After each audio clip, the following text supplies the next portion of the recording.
All right, good evening, everyone. I'd like to call this meeting to order. It's the Wednesday, May 12th, virtual special board meeting of the board to conduct a public hearing on the charter application submitted by the Valley Forge Military Charter School. I'm going to call this meeting to order with the Pledge of Allegiance.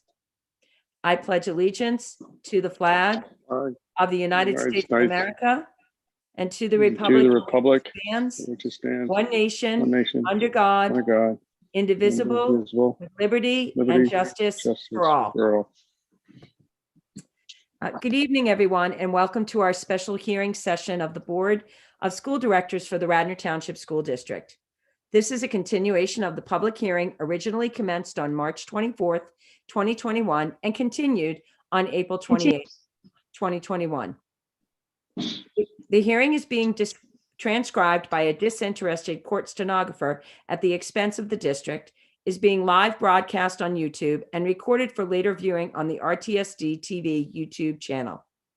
At the conclusion of the prior hearing, we were in the middle of questions by the district administration. As a reminder, the purpose of this meeting is to conduct a public hearing on the application of the Valley Forge Military Charter School in accordance with the Charter School Law, Board Policy 140, and the Sunshine Act. As previously stated, the board is tasking the administration and the solicitor with the responsibility to formulate a recommendation for board action on the charter school application based upon information from a review of the application and information received from the applicant and information received through this public hearing. The board is also gathering information so that it may make an informed decision concerning the recommendation, which will be provided by the administration and the solicitor. I would like to remind everyone that this is not an adversarial proceeding, but rather an opportunity for the board and the administration to inquire further into the application submitted to them by Valley Forge Military Charter School, as well as for the Valley Forge Military Charter School to present their application with greater detail. The board is entering the hearing today with an open mind toward gathering information, and no decisions have been made or will be made on the application today. The hearing will begin with a brief statement by our solicitor, followed by a period of public comment on the application, and conclude with questions by the solicitor, administration, and members of the board. At this point, I would request that the board solicitor begin the hearing. Thank you, Ms. Stern. Before public comment begins, I would like to make certain documents part of the record. First, I'd like to make the notice of this hearing published in the Delaware County Times, an official part of the record, and I will provide a copy of that as soon as we get the hard copy back from the newspaper to counsel for the charter school.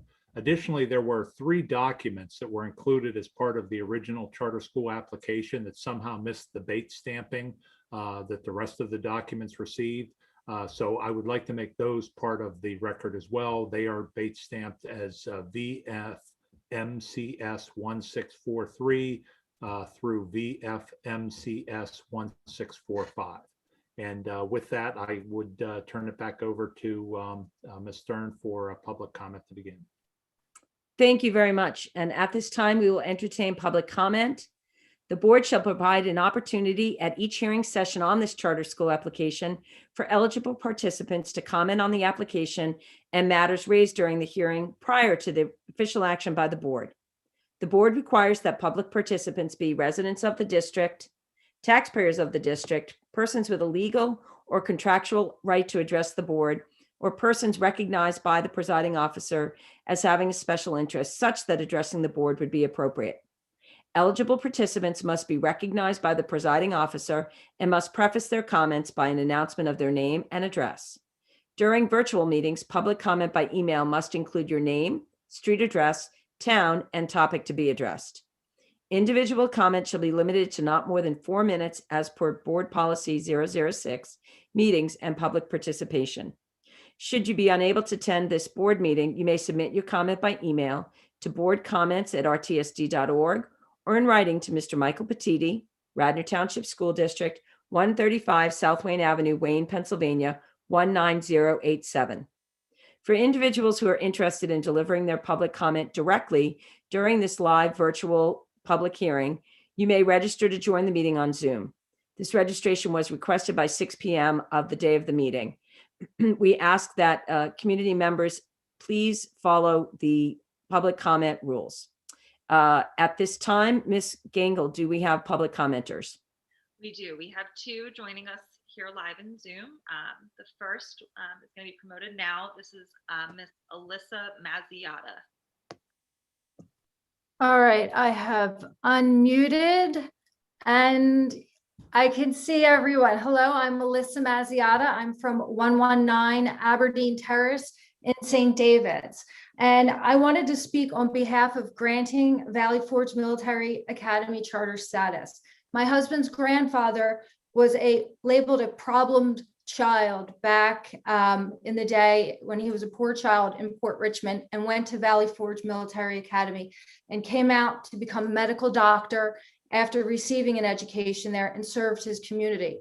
What a lot of people didn't know about him is that the people who could not pay for his medical services, he gave them to them for free. That was the character that was built by Valley Forge Military Academy. Through generations, we've realized that our family genes are cursed and blessed.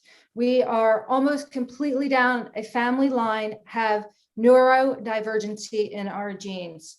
So we have some ADHD and some giftness.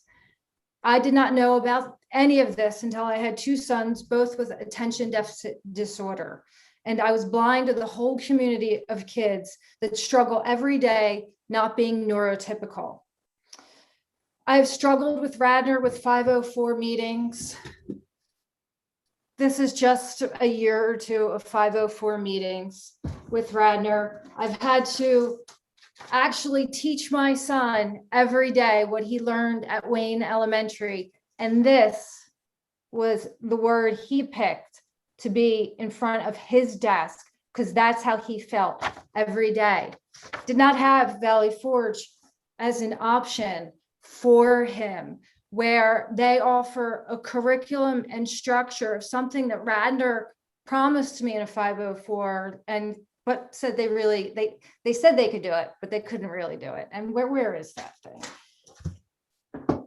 Something that my therapist, I pay for therapists, I pay for tutors, I pay for lots of things out of my own pocket because I'm not getting what I need out of the public school district. One thing the therapist said was to make sure that your son has a daily planner every day. It's filled out. It's very known for kids with ADHD. This is what makes them successful for life. This is what, helps them get into college. Radnor Middle School gave my child this. Nothing. It's blank. It's blank. It's not helping him. He has a special need that just is not being met. And I am now in tune and talking to lots of other parents that have children like my child with 504s that are gifted, that, have a little bit of problems, whether it's ADHD or something, that this structure that the Valley Forge Military Academy, in their charter that they're bringing is something that they think that would help them.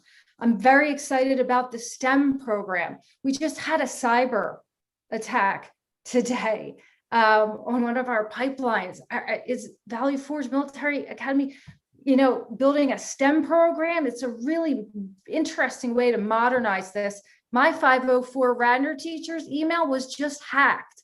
What could they build out for the next future generation with the unique position that they are in? I work with Oracle and Amazon Web Services and coding places, and building out a STEM program with the history that they have and the experience that they have is very, very compelling. I think that the Radnor School District just went through, this whole rebranding because there was a minority, group that they felt that needed to be inclusive. There is a disability group right now not being served by the public school district. The Valley Forge might be able to bring up and make it more equitable for them, because statistically they're already going to be behind. That's it. I mean, the stats are already there. Ms. Stern, the speaker's time has expired.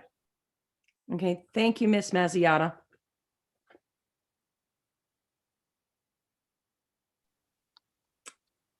All right, and our next speaker is Barbara Schradenbach.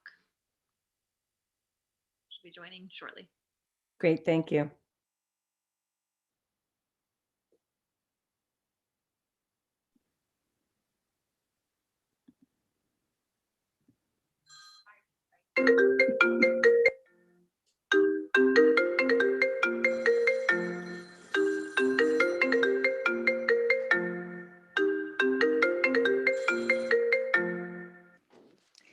Good evening. I'm Barbara Schradenbach, 226 Windermere Avenue, Wayne, Pennsylvania. Welcome. Is that okay? Welcome, yes, welcome, Ms. Schradenbach. Oh, I'm getting a phone call. I'm Vice President of the League of Women Voters of Radnor Township, and I'm grateful for the opportunity to provide additional input in this May 12th hearing on the application of Valley Forge Military Charter School. As previously mentioned, the League has studied and adopted by consensus many positions related to public education. Charter schools have been a topic of debate and discussion throughout the state and nation. Based on our previous comments, we have several additional questions.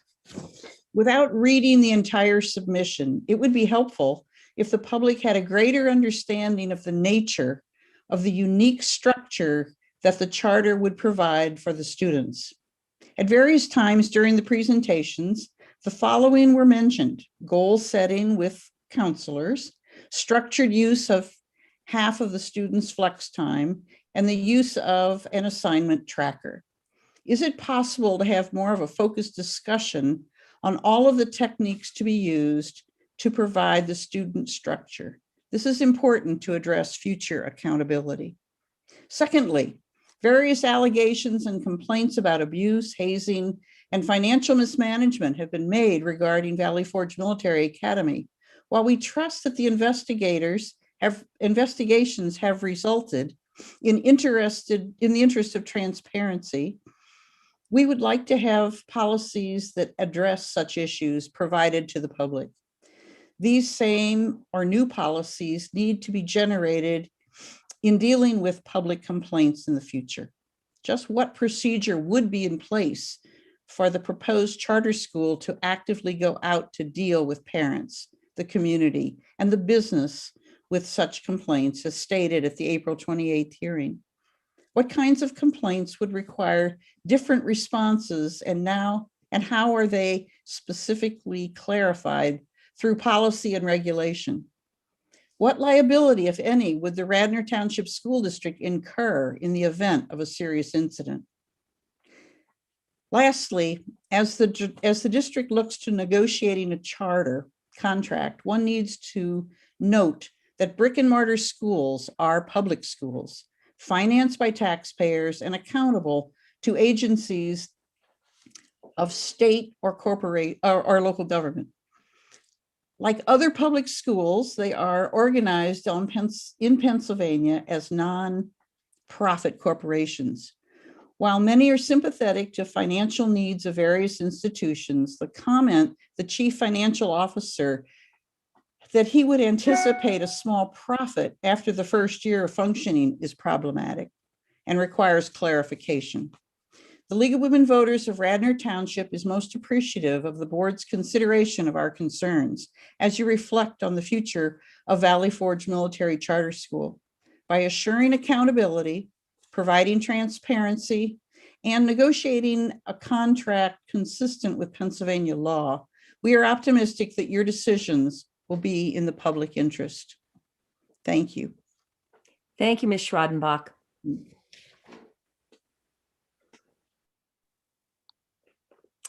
And Ms. Ginkle, do we have any other comment? that concludes the commenters registered for this evening. Do we have any written comment? No written comment. Okay. Well, then at this time, I'm going to turn the hearing over to Mr. Christofko, our solicitor, to commence with the questions. Thank you, Ms. Stern. The first questions I'd like to ask the charter school about revolve around the map that's on page 73 of the application. On that page of the application, there's a map above which it says VFMA facilities that VFMCS will use. And then in parentheses, it says noted in yellow. I'll give a minute for them to get to that page. Make sure that everybody has that in front of them. The question that I wanted to ask is, are the areas depicted in yellow on this map the grounds and buildings upon which the charter school intends to operate, in addition to Hart Hall North and South?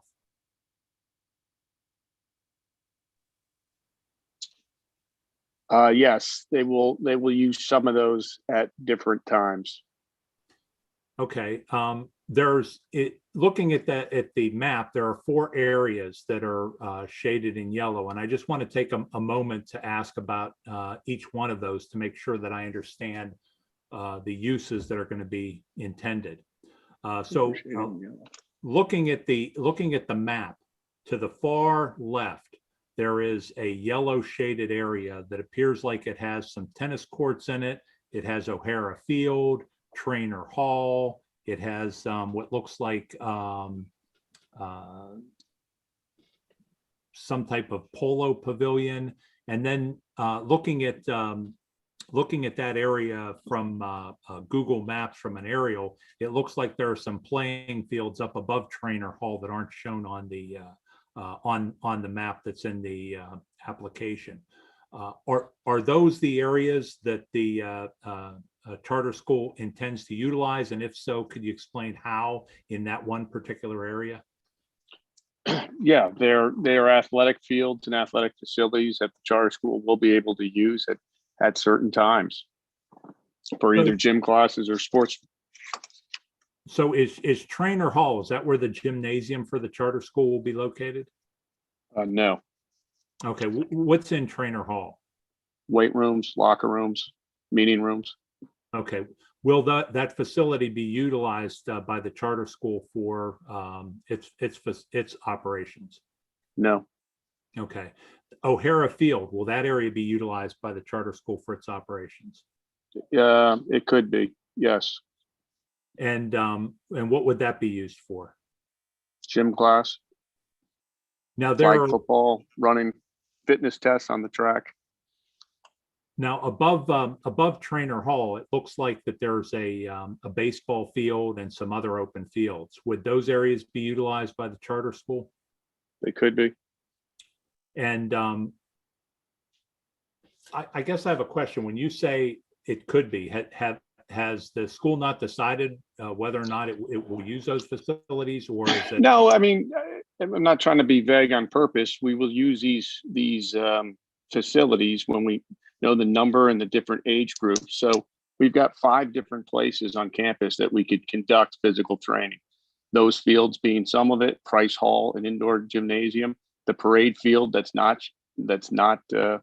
depicted, and there's fields up by Hart North and Hart South. So depending on the activity, the day, and what the other schools are going to be doing, it will be a scheduling thing where we will not have the charter school around the other 2. Okay. Now there's tennis courts up there as well. Would those tennis courts be utilized? Yes. Okay.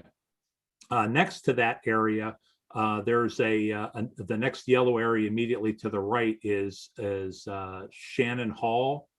That's in yellow. Can you explain for me what is Shannon Hall and how will that be used by the charter school? Shannon Hall is the actual military academy building. And there is an auditorium in the back that could be used by the charter school. Now, when you say that could be used, I mean, is it the plan of the charter school to use that auditorium? Only depending on the size, if we need to get the whole school up to 100 or 150 people in a meeting, then yes, we would use that. Okay. In the application on pages 72 and 73, it lists auditorium as being one of the facilities that would be utilized by the charter school. That's why I'm asking. And is that, and I assume that Shannon Hall is the auditorium that you're referring to, correct? Yes, the backside of it. Okay. And below Shannon Hall is another area in yellow, which encompasses what looks like the parade field. And I'm not sure if it includes the library or not. The words for the library in the yellow, but it looks like the building for the library is not. Can you explain for me what that area is and how the charter school intends to use that in its operations? Yeah, the parade field will be where they'll conduct their drill. Also is a alternate site for physical training and running, and the grass in the middle for playing games, whether it be flag football, soccer, or whatnot. So it's just another facility or area that we could put the classes out on. And is the Baker Memorial Library, is that planned to be used by the charter school as well? We could, we would have to do some sectioning off of it. There are two different entrances. We would have to section off a part. Okay. At the top right, there's an area, it looks like Rose Hall Health Center, which is in yellow. Will that area be used by the charter school? That, or we will send the nurse from Rose Hall up to Hart Hall, and she will occupy space up in Hart Hall, most likely. Is Rose Hall where the nurse's office is located? Yeah, it's a full medical facility. It's got beds. Remember, we're a boarding school and a college, so we have an infirmary. We have a doctor that comes in, but our nurses will go from there up to Hart Hall. Now, on pages 72 and 73 of the application, it indicates that the charter school is going to utilize the mess hall and dining from the Valley Forge Military Academy. Where is that located on this map? So if you look to where the parade field is, right to the, I guess, east of it, the building that parallels Eagle Road, right next to the parade field, that is the regimental mess. It sits over 600 people. Okay. And where is the gymnasium located? It is the building right to the north of that. So the one right next to it connecting.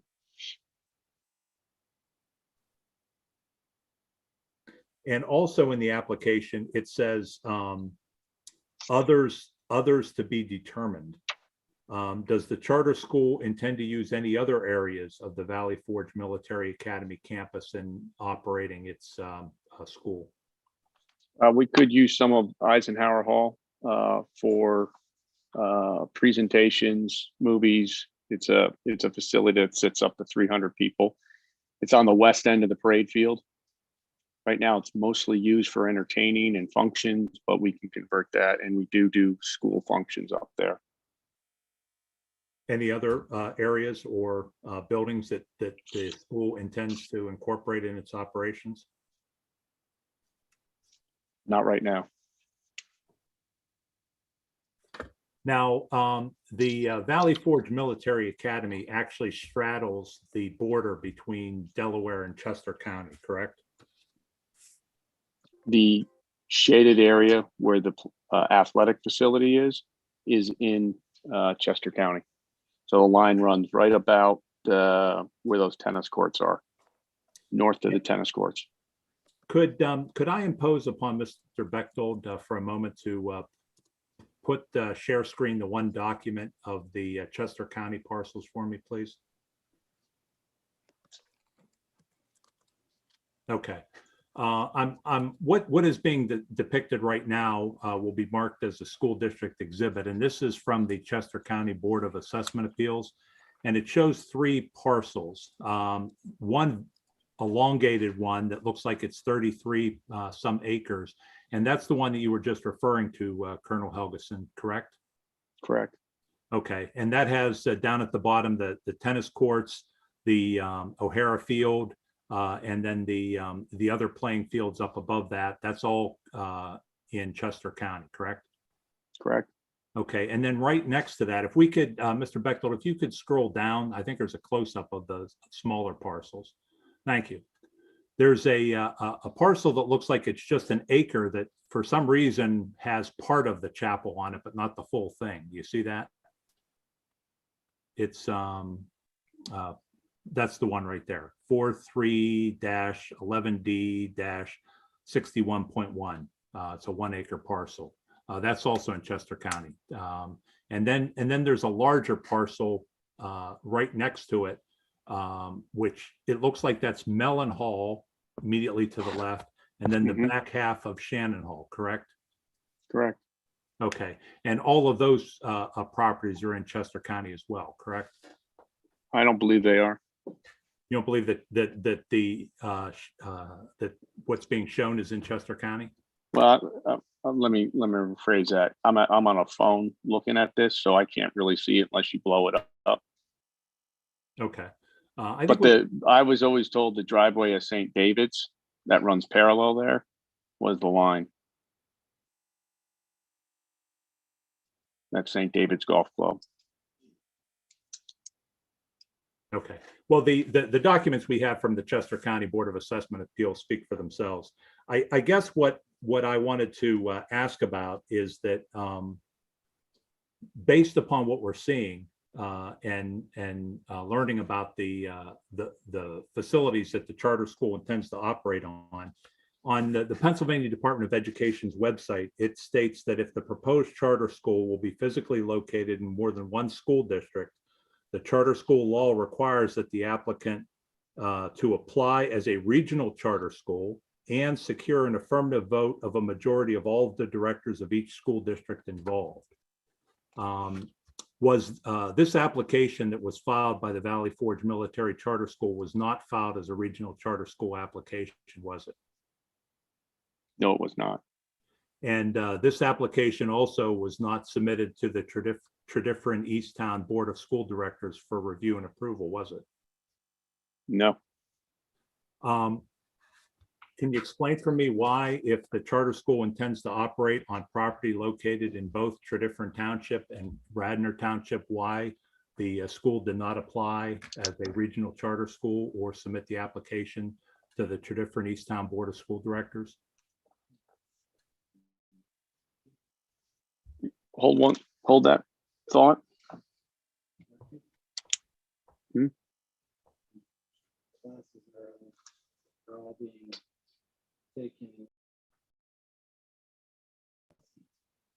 Yeah, all the school and all the classes will be taken in one district, and that is Radnor.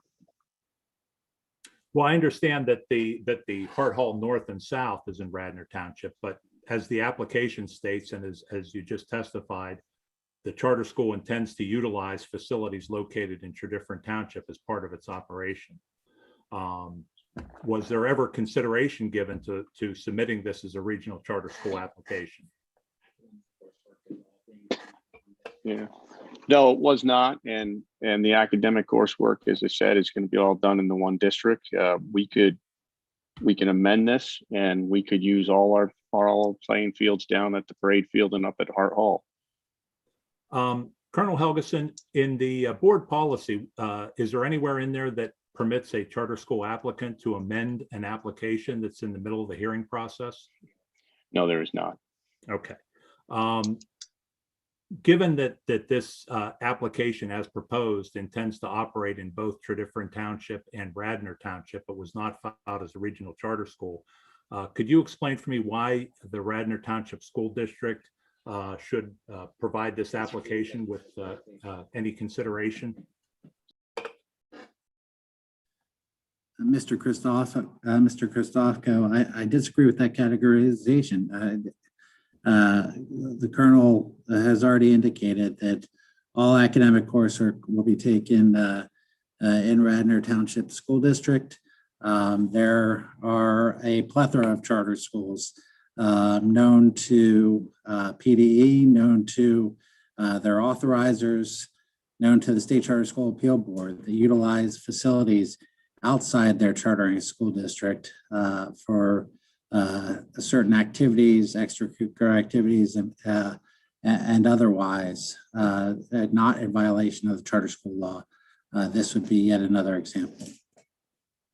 Okay, well, I just wanted to make sure that that you understood that there was a concern with respect to this. So we have several hours worth of questions tonight, and we don't want to waste anyone's time. And I just wanted to understand that that you were aware of the issue and that, you still wanted to move forward with this, or if you wanted to withdraw and refile, that's your call. But I wanted to make sure that we covered this up front so that, we were clear moving forward that this was an issue.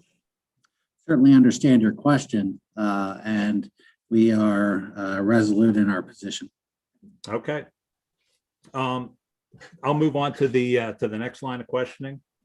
On page 6 of the application, it states that the Valley Forge Military Charter School is submitting this application with the intended goal of replicating the current successful school model presented by Valley Forge Military Academy.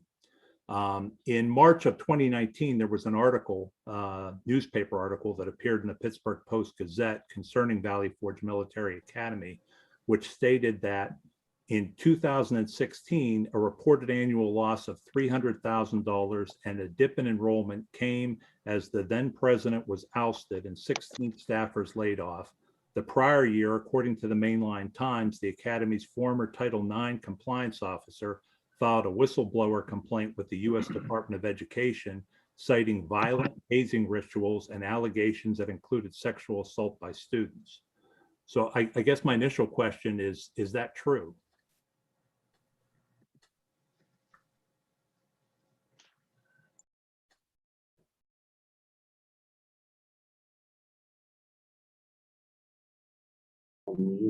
Are the allegations true, or is the fact that there were allegations? Well, let's start with, is it true that in 2016, the school reported an annual loss of $300,000 and a dip in enrollment that came as the president was ousted and 16 staffers were let go?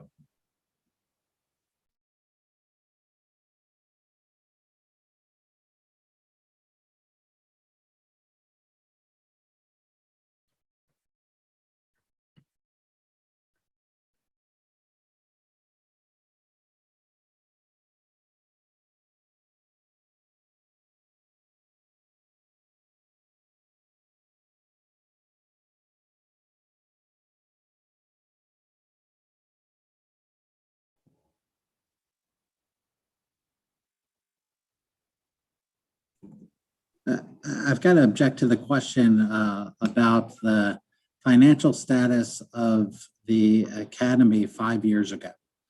I don't see the relevance of the financials of the academy 5 years ago. If you want to ask a question about the financial status of the academy today, then that may be slightly more relevant. But frankly, the charter school is looking at the success of the academic program and other components of the academy that has been successful in molding young men over nearly a century's time. Okay, so is it, just so that I'm clear on this, is it the charter school's position that they're not going to answer the question? I objected to the question. Okay, well then let me ask the follow-up on the second half. Is it true that there were allegations of from the Valley Forge Military Academy's former Title IX compliance officer filed in a complaint with the U.S. Department of Education that there were violent hazing rituals and allegations of sexual assault that were made?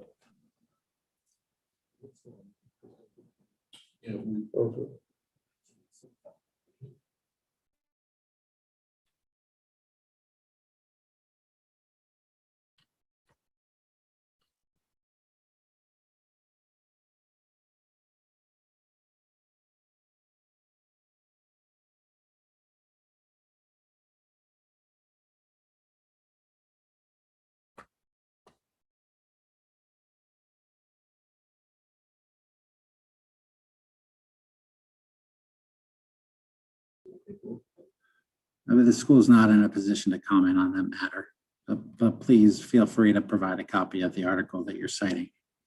I'll definitely send you a link to the article. Well, let me ask the question this way. Was a complaint filed with the United States Department of Education against the charter school alleging issues with hazing and sexual assault?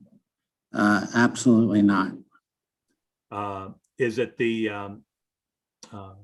was any complaint filed with the U.S. Department of Education concerning the Valley Forge Military Academy? The charter school is the applicant here, so I can't speak to that.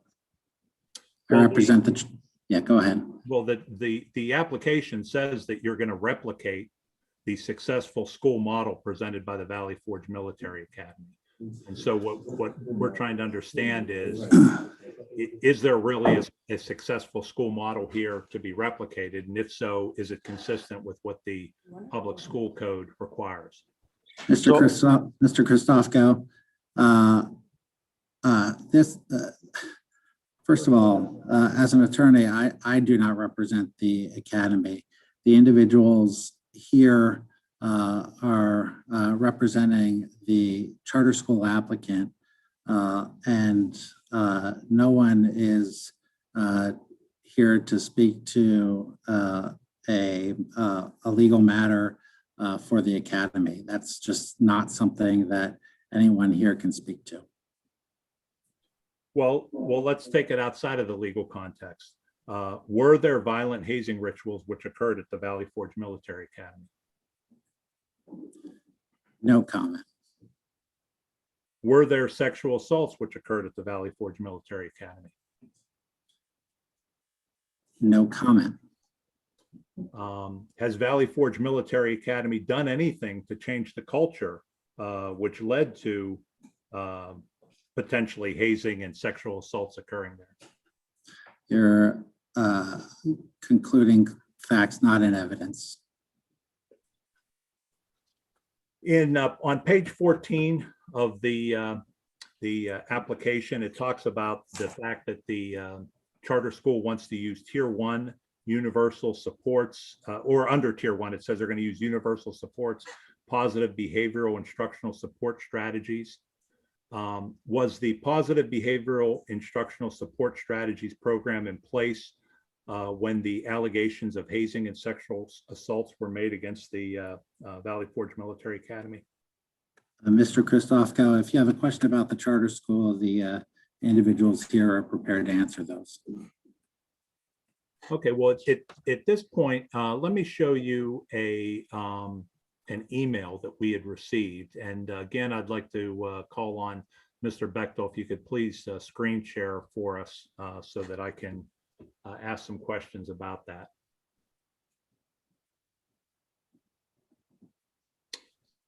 This is an email that that was sent into the school district, and I wanted to ask you questions about the content of this email and make this email an exhibit as part of the record.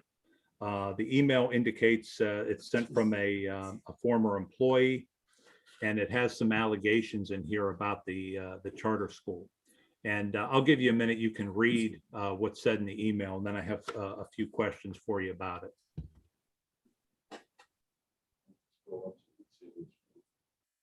Can you go down? Can you scroll? Yeah, thank you.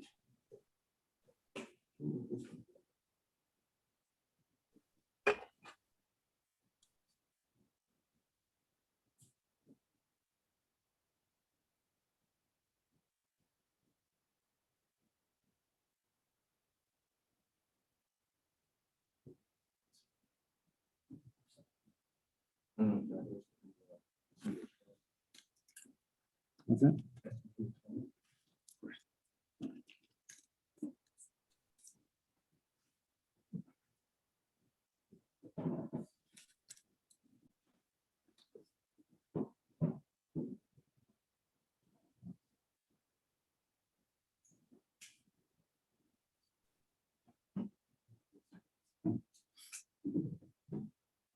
Have you had an opportunity to read the email? Yes, I have. Okay. Let me ask you the first question. Is Valley Forge Military Academy having financial difficulties?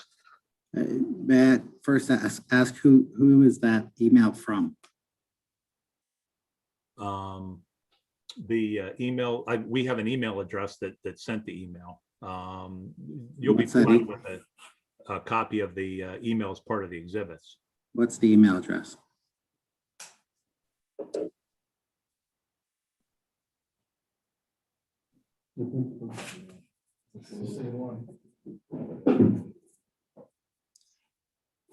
So do you know who this is from, Mr. Christofko? I don't know the individual's name, no. So you don't know whether or not it's a credible source or not? I know that we received an email making allegations and I want to ask questions about them. But you don't know whether or not it's credible or not, I don't know anything about it other than what's said in the email. including its credibility. Well, that's what I'm going to ask you questions to find out about its credibility right now. Okay. Well, again, these are allegations about the academy and not questions about the charter school applicant. The charter school is proposing a program and you're spending yet another night, a third night of hearings on allegations from an unknown source for whom you have no idea as to the credibility. So I don't know where we go with this, but I can tell you that this applicant is ready to answer questions relating to the application that it has submitted. And if you have questions relating to that application, we look forward to answering. Well, my first question is Valley Forge Military Academy currently having financial difficulties? You should ask those questions to the academy. Okay, so is it your position now that the charter school is not going to answer questions about the current financial condition of the academy or the past financial condition? The charter school applicant did not come here prepared to answer questions about the financials of the Valley Forge Military Academy. Is the Valley Forge Military Academy under investigation concerning how its money has been used? Once again, I have no knowledge that they are, but there is the applicant is here to discuss the charter school application. Is there any truth to the claims concerning staffing shortages at Valley Forge Military Academy? I have no knowledge, Mr. Christofko, but I am prepared to, along with my client, to discuss the charter school application.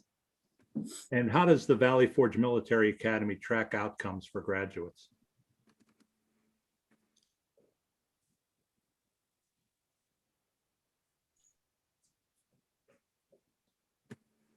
Outcomes for graduation are tracked through our guidance department through course audits at the end of every academic year with students from the beginning of their time at Valley Forge on through up until graduation.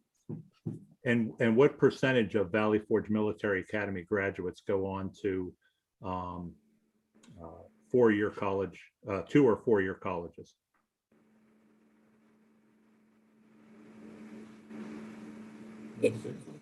I think last year's class was 96. I don't have the current data for this class, but it's in between the 90 average, I would say, over the last 5 years.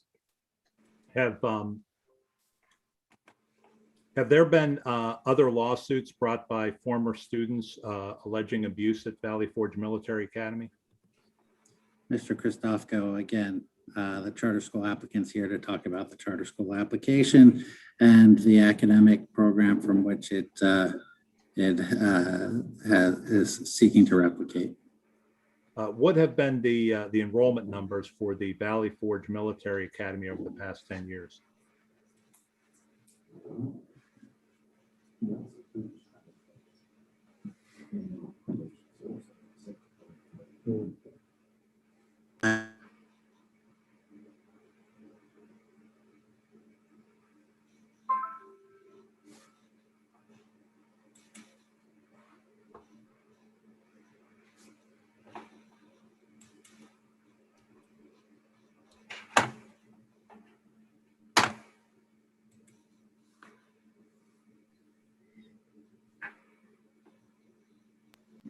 sorry, I didn't hear the whole question. Was it the last 10 years you're asking enrollment?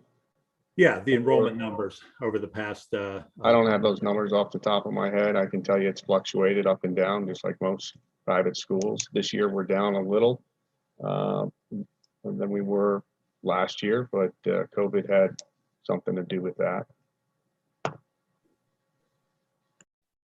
The what's the current enrollment at the Valley Forge Military Academy right now?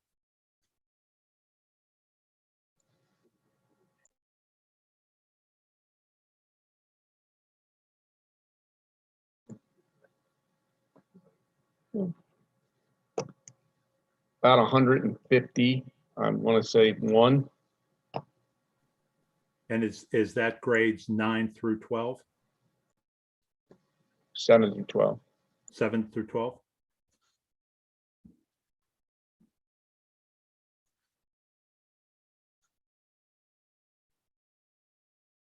And I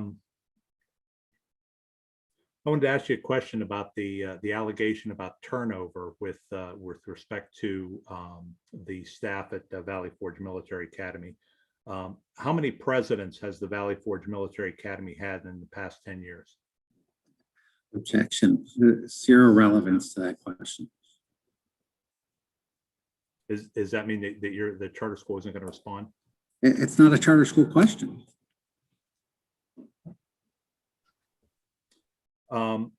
In over the past 5 years, there have been a lot of military academies around the country, some which have been in operation for over a century that have closed their doors.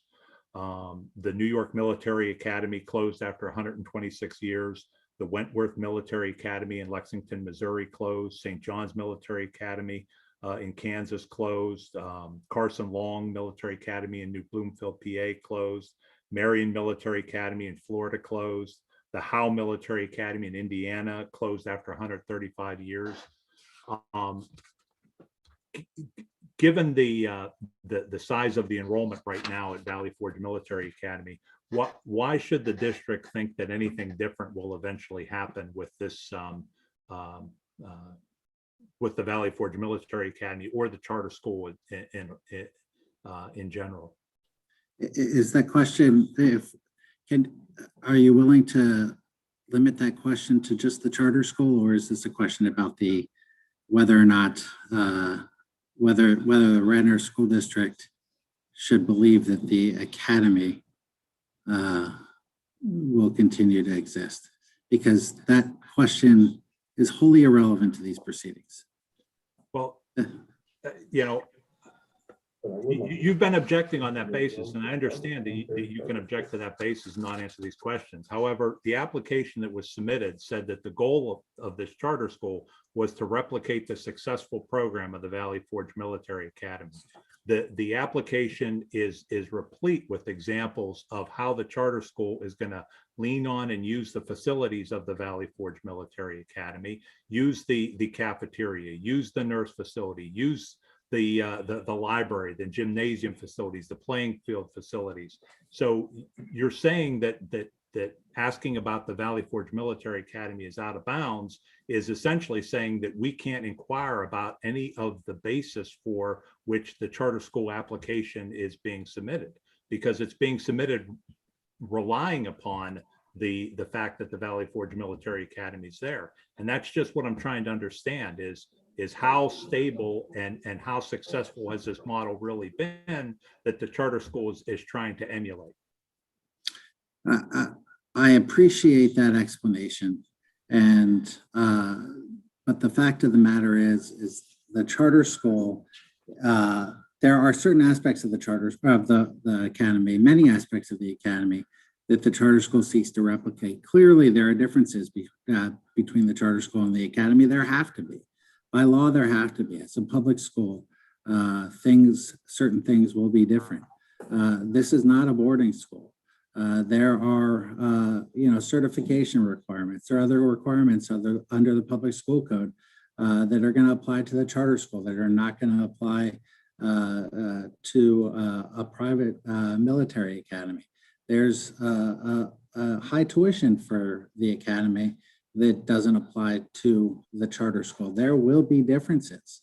And so to ask questions about the financials of the academy, a school that exists based on tuition from individual families that send their kids there, a very different funding model than that funding model that exists for a charter school is again wholly irrelevant. Now, if it's a question of, hey, you're proposing to operate on their grounds, I can appreciate that point. And if you want to ask a question saying, tell us why you, folks from the academy here, Colonel, can you provide any insight as to, or give us some confidence that the academy will be there to lease this space or provide space for the 5-year term of this charter? I think that's a fair question. But beyond that, this is a charter school application, and that question is relevant to the charter school and the charter school term. But this is not an academy hearing. There's been some discussion about the fact that the foundation is going to support financially the charter school. There was a mention of that at the last hearing. Is there a written agreement between the foundation and the Valley Forge Military Charter School committing to financial backing?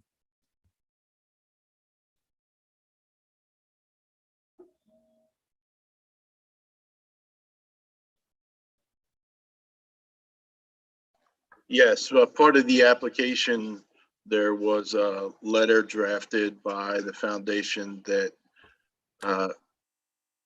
spells out its support for the charter school and its application. Well, I saw the letter, and I guess my question is, it's sort of a letter of intent, but I was wondering if there's actually a document somewhere, an agreement that spells out what the level of that support's going to be.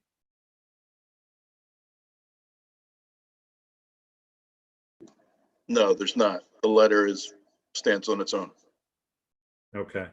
And what is the connection between the Valley Forge Military Academy Foundation and the Valley Forge Military Academy and the Valley Forge Military College?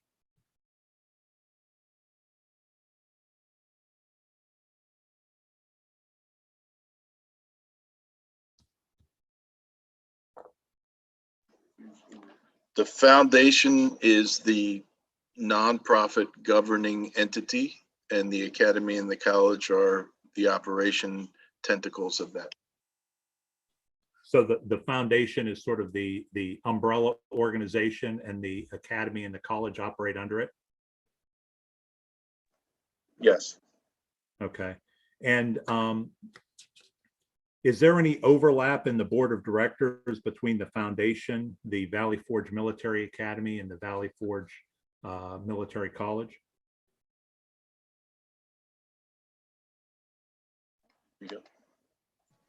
No, there's one governing board for the foundation. Is there a separate governing board for the academy and the college? No. Is the administration for the foundation the same as the administration for the academy and the college?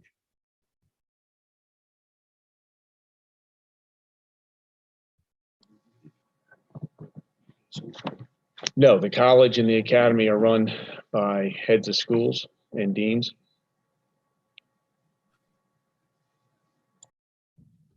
Now, the foundation owns the campus, correct? That is correct. Mr. Bechtel, could you please pull up the 990 form?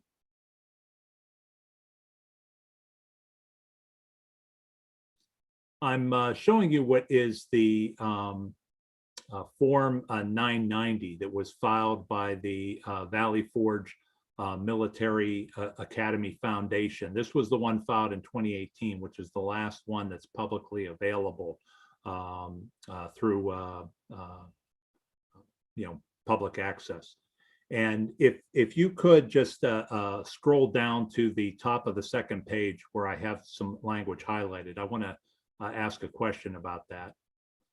So in this section, it asks to describe the organization's mission, and it says that the mission is to educate cadets within an academic and military environment to be fully prepared for the responsibilities as citizen leaders who are mentally alert, sound in body, considerate of others, and possessed of the highest sense of duty, honor, loyalty, and courage to foster the love of God and country, high moral standards, and strong character traits that will make all a credit to themselves, their families, their alma mater, their country, and their God.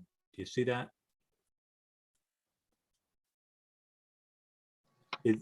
Yeah. As being the mission statement? Okay. Isn't this mission statement incompatible with a taxpayer-funded public school? It's not the mission statement of the charter school. Well, the foundation is going to be the financial backer of the charter school, correct?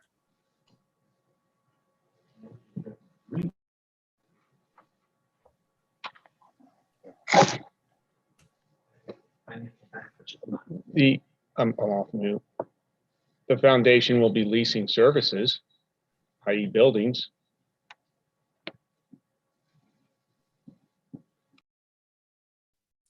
On that same document that we were looking at, Mr. Beckhoff, if you could just bring it up for one more time, please, on the first page. There was something. Scroll back up to the first page, please. Stop right there. Yeah.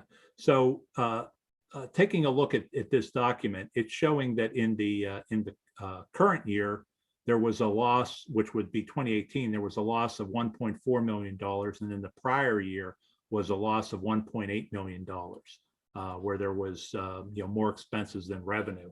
Has that trend been continuing for the foundation past 2018? Not this year.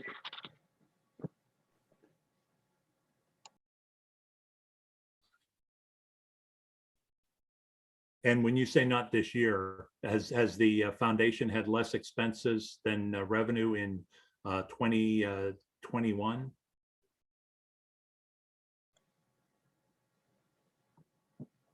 Right now, our fiscal year is going to end in 2 months at the end of June, and we're projected to break even or a little bit more.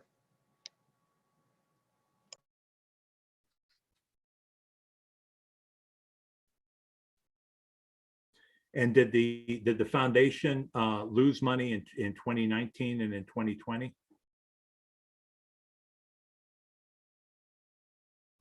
It did.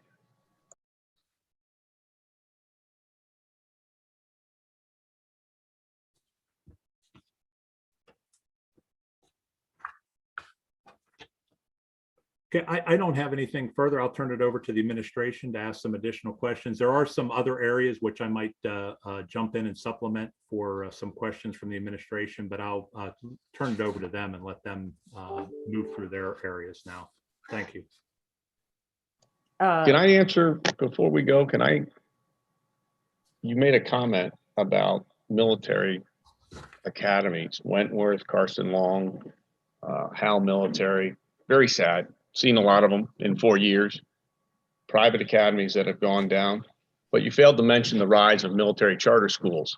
You can look right down in Delaware where they have a waiting list. You can look at Utah, you can look in Florida, you can look in Alabama, you can look in California, where military charter schools are growing. So I just wanted to give that side of that story. Thank you. Thank you. Are you familiar with the Philadelphia Military Academy at Elverson that's run by the Philadelphia School District? Vaguely. Okay. And how would the Valley Forge Military Charter School be different from that publicly run school?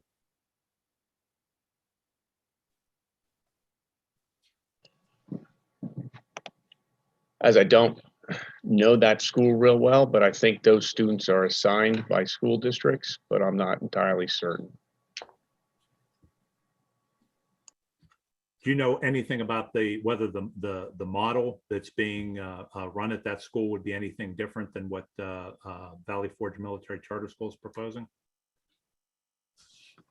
Again, I have not gone to that school. I have not studied that school, so I don't feel qualified to talk about that right now. Okay. Well, then that's the end of my question. I'll turn it over now to the. All right, we are gonna go ahead and jump in with a couple different administrators coming in, and we're gonna start off with Mr. Makapatiti, who's our Director of Communications, and he will be asking some questions about evidence of support and then board resumes. So Mr. Patiti. Mr. Bechtold, thank you. Start off with this question. Page 51, the application in 5A. Who are their quote representatives at the DCIU and CCIU that say that this model will have many supporters?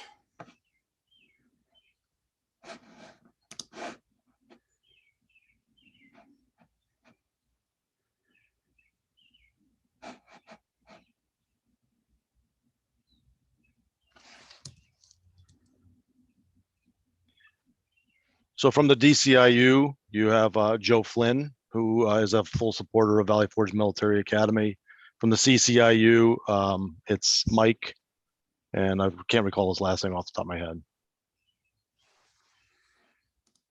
Okay.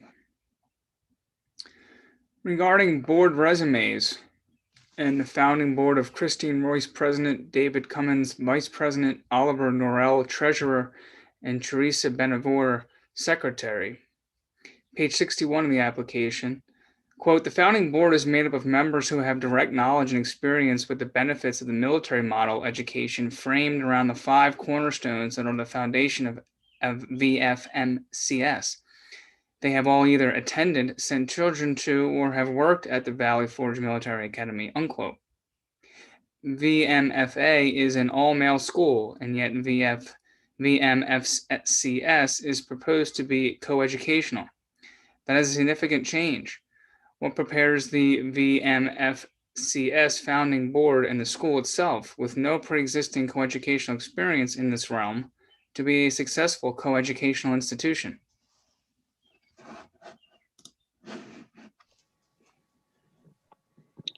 So I would like to take this with Dr. Christine Royce, has been in education for multiple years, which includes a K through 12 system as well as college. So she is fully aware and knowledgeable with a co-ed institution.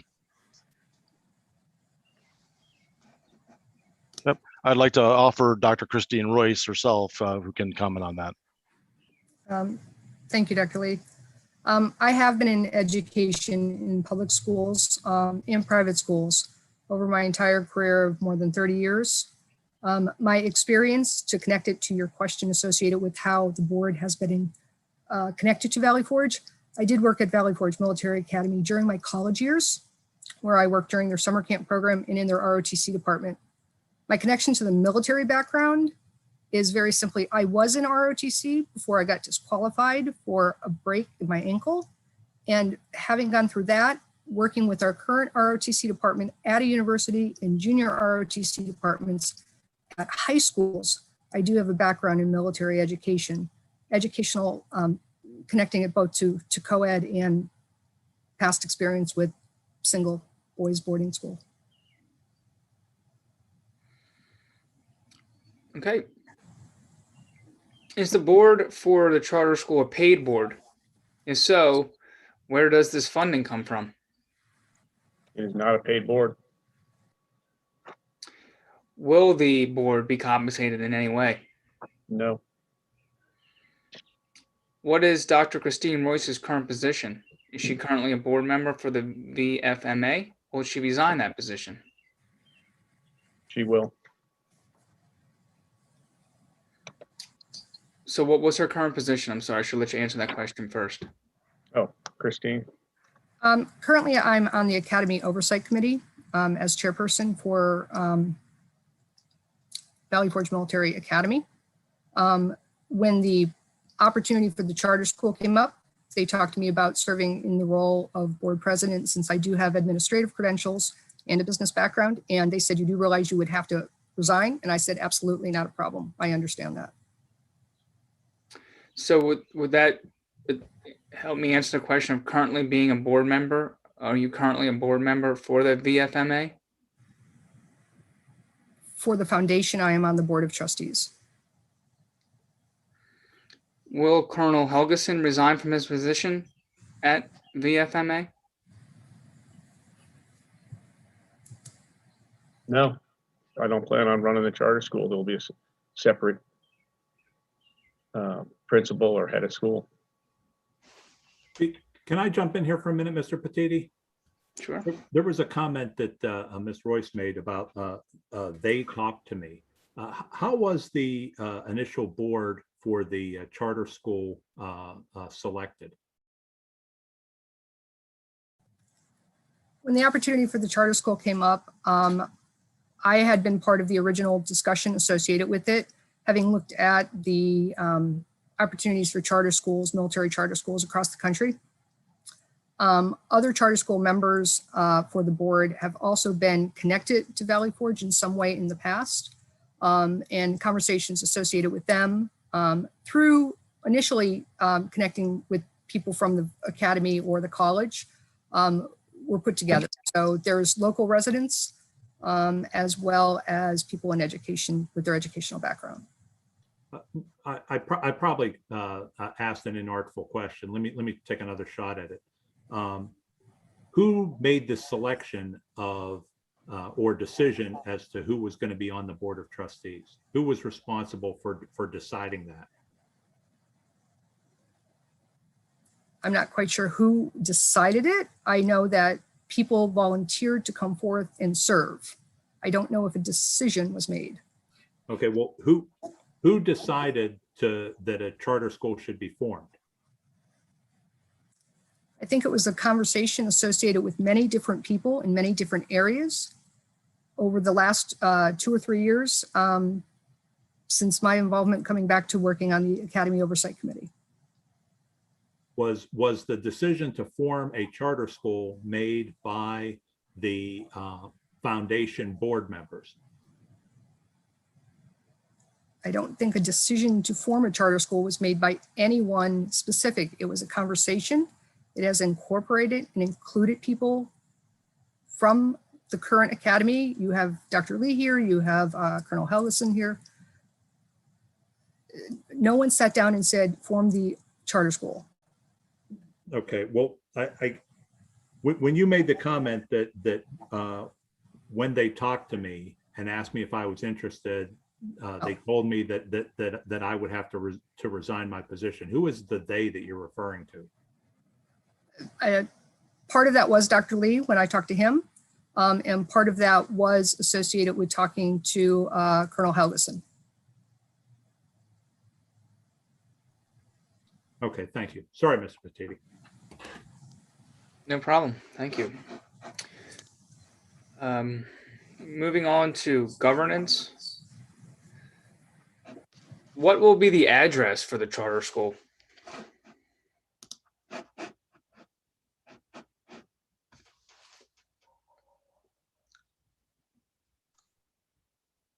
The address of Hart North and Hart South is 1057 Eagle Road. Can employees of VFMA apply for positions at the charter school?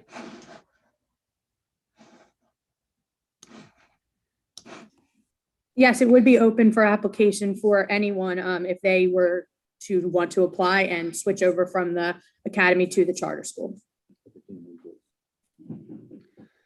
On page 5 of the application, it says there are 4 business partnerships as part of the founding coalition. Who, what are these businesses, and what type of partnerships are they?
I'm sorry, I'm Mr. Pollock, you might be muted, or am I not hearing the audio?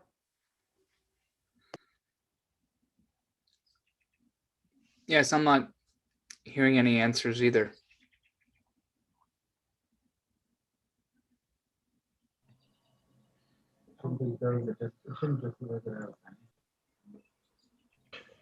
So this is Dr. Lee. So the coalitions that we have currently right now, our business partnerships that we have are Linton's Food Service. You have the Academy itself, elements of participating and helping get this together. You have the board of the foundation board. You have conversations that we've had with the CCIU and partnerships that we currently have with those and the DCIU. Okay. Page 13. Are there bylaws for the Parent Advisory Council? So the Parent Advisory Council would be creating their own bylaws once they were in formation. Page 43 under school accountability. Plans to use only a self-assessment?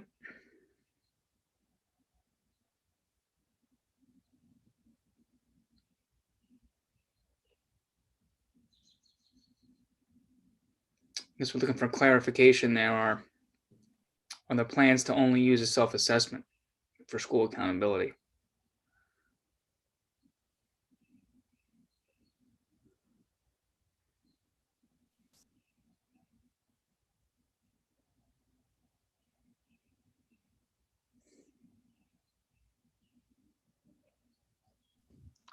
So I believe what we're stating is that we'd be utilizing Middle States Association and secondary schools as a method of self-assessment. But we also outlined that we'd be using a full complement of other data sources for self-assessment, which could include information from parents, feedback, student feedback, teacher feedback, etc. On page 45/46, how much of and what parts of their governance activity will be in public view?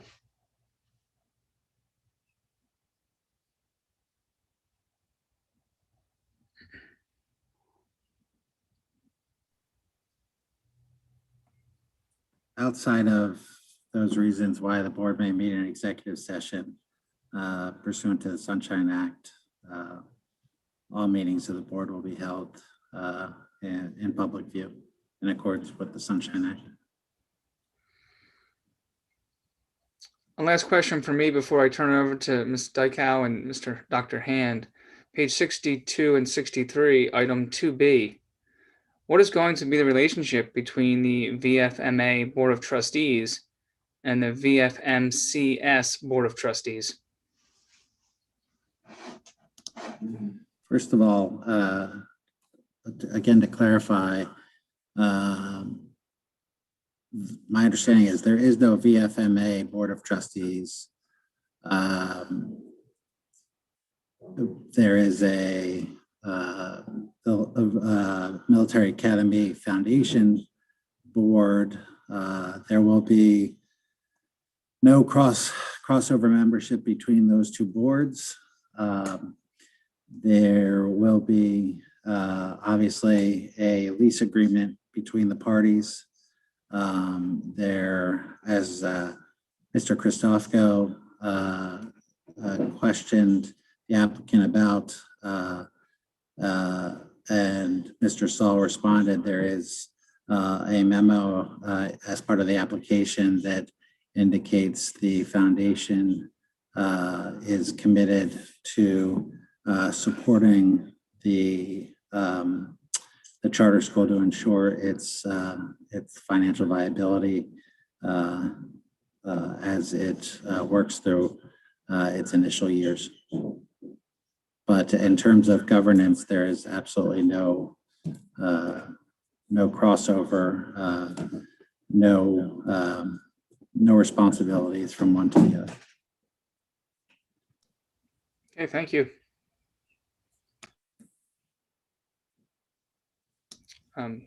All right, next up, thank you, Mr. Petiti. Next up, we have Ms. Decal, our business manager, and Dr. Hand, our technology director, who will be asking questions about financials. So Ms. Decal and Dr. Hand.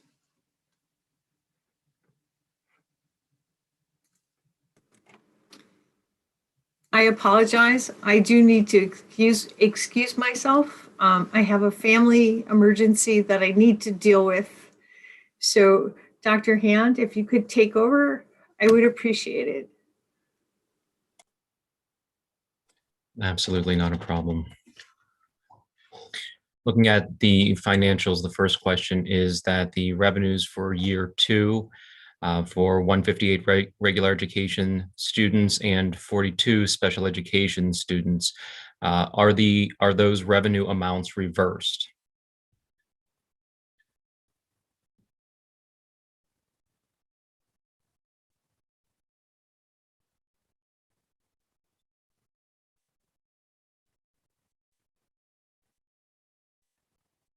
Let me pull it up real quick, the actual.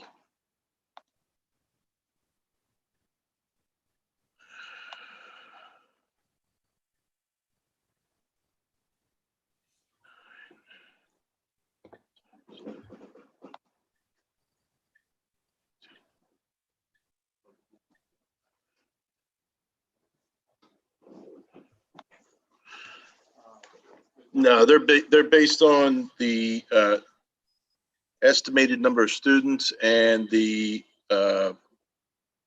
amount that we were given that districts will pay for regular ed and special ed. Okay, thank you. Sure. Meal revenue is only expected to exceed meal cost for the first year. The loss for each following year, or each year following the first year, are $54,000, $198,000, $396,000, and $675,000. How will the school cover these losses?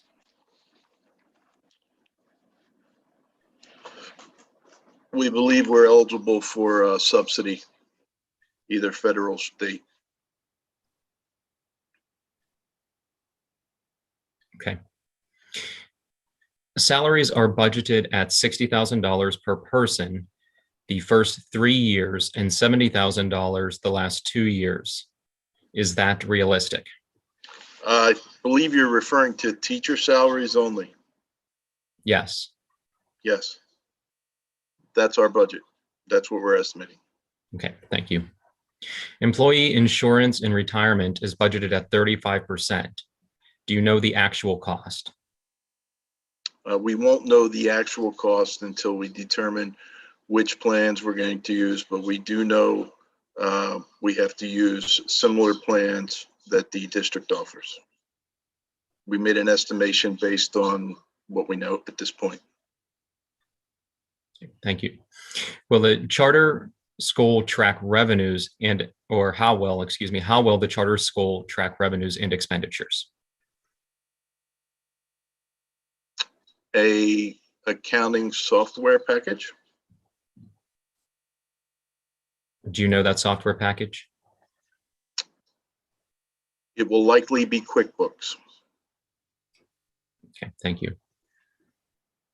Can you please provide additional information concerning the type of professional services you have budgeted for?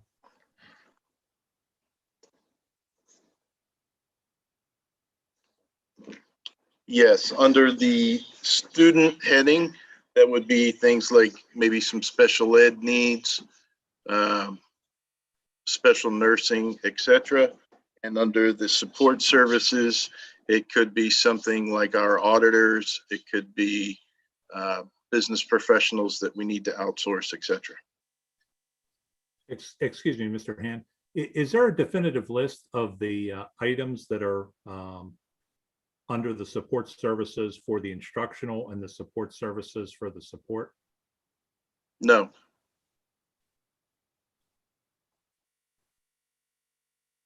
If there is no definitive list, how were the numbers arrived at?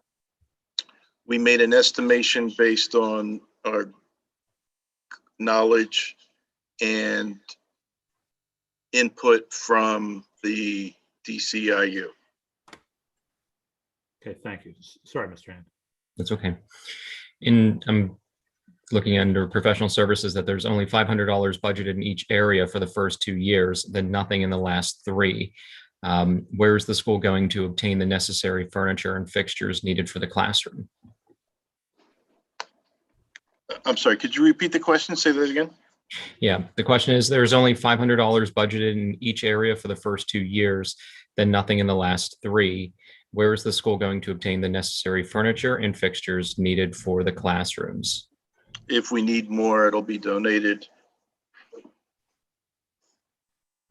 Donated by whom?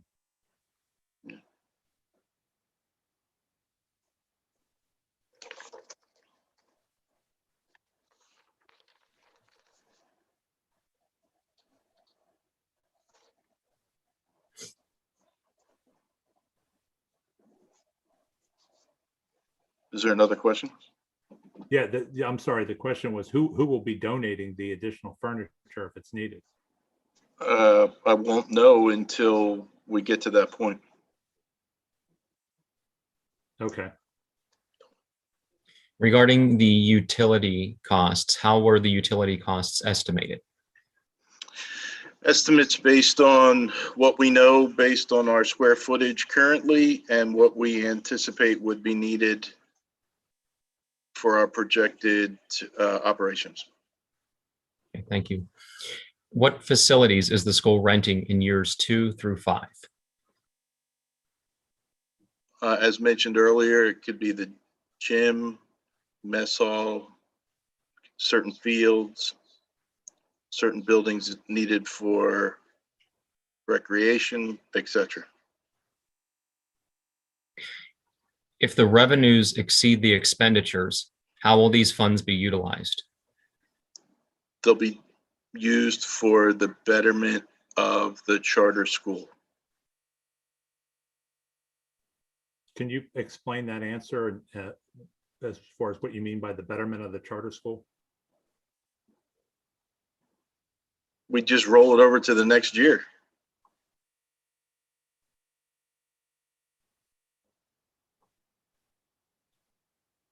What is your budget to come into compliance with ADA mandates for accessibility?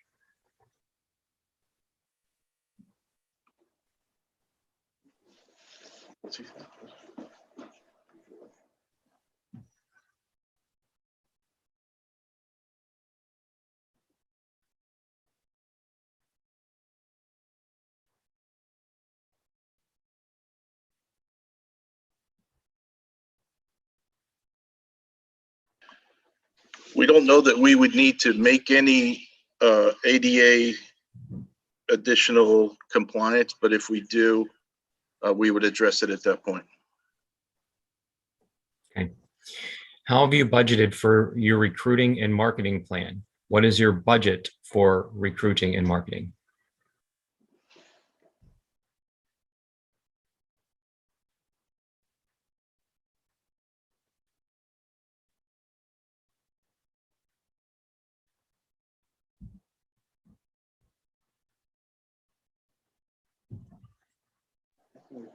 Could you repeat the question again? I'm sorry. Absolutely. How have you budgeted for your recruiting and marketing plan? And what is your budget for recruiting and marketing?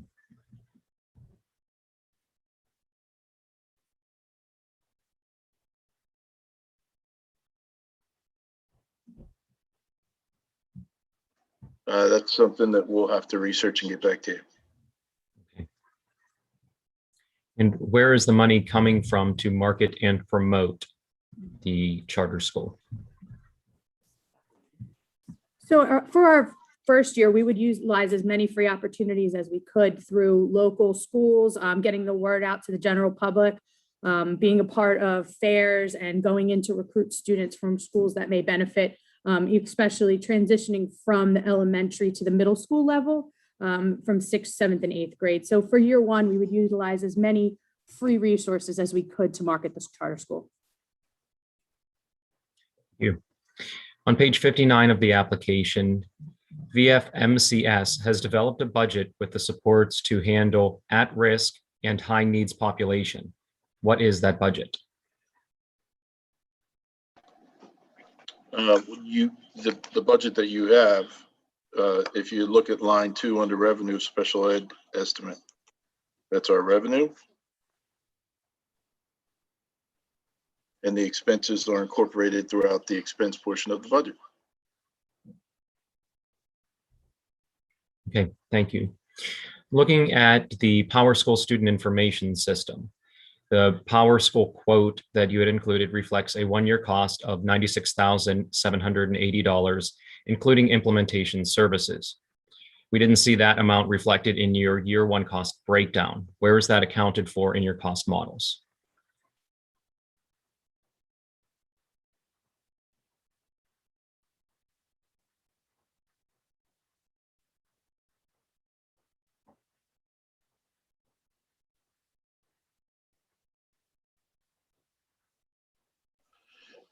The amount that you're referring to is for the full package of Powerschool, which we probably would not need until year 5.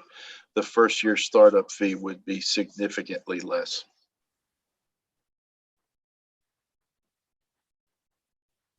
In the same line, the quote for Powerschool, on what line items is Powerschool included within your budget on years 2 through 5?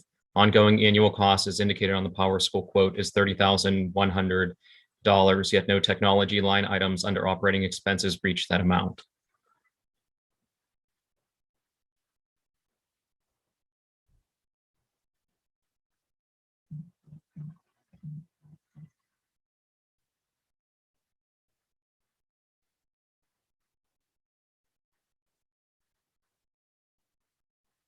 The quote that you're referring to is overestimated. We don't feel it's going to be anywhere close to that for the first 5 years. And if you look under technology line, that's where it would be represented. Okay, thank you. All right. Thank you, Dr. Hand. At this time, we're going to have Mrs. Jenny Lesage ask questions regarding our financial policies. Mrs. Lesage. Thank you, Mr. Bechtold. Hi, everyone. So will the charter school use the PDE chart of accounts to record revenues and expenditures? Yes. Thank you. Will there be a limit on the amount that can be charged on a credit card? Yes. Okay, and how will the charter school ensure that credit card purchases are only made for school-related items? Yeah, well, it'll be set up with restrictions, and the charges will probably show up on almost real time, at least 24 hours, and we can review at that point. Thank you. Will the charter school adhere to the quote and bid thresholds released annually by the PA Department of Labor and Industry? Yes.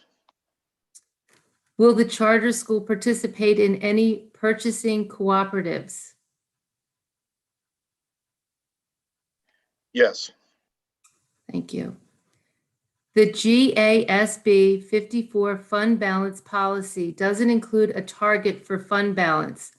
What percentage of the annual budget does the charter school feel is adequate to maintain as unassigned fund balance?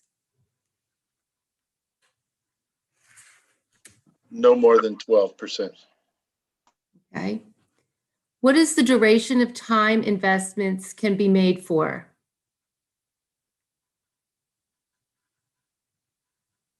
Repeat the question, please.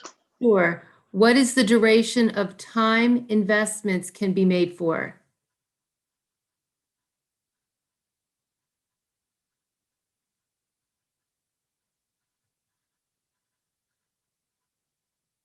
Yeah, we're not prepared to answer that tonight.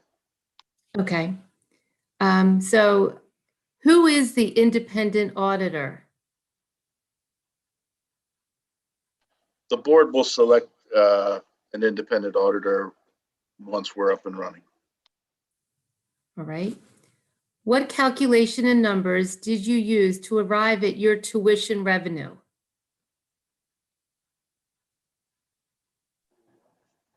PDE's most recently published rates. And what is your expected per pupil revenue from the public schools? And how did you calculate that number?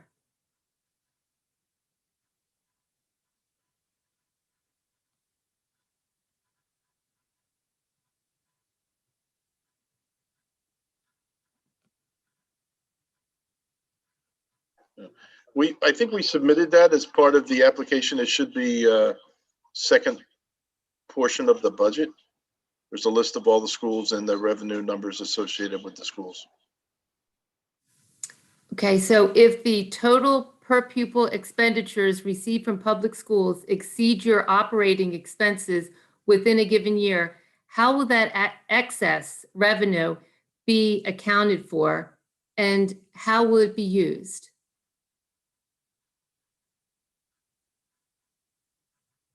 Any surplus would be rolled over to the next year. And it would be used the next year? Not necessarily, it could be.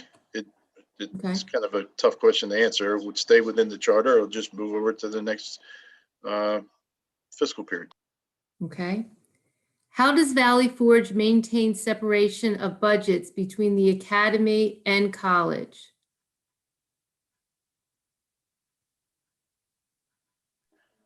They're separate entities and they prepare budgets separately.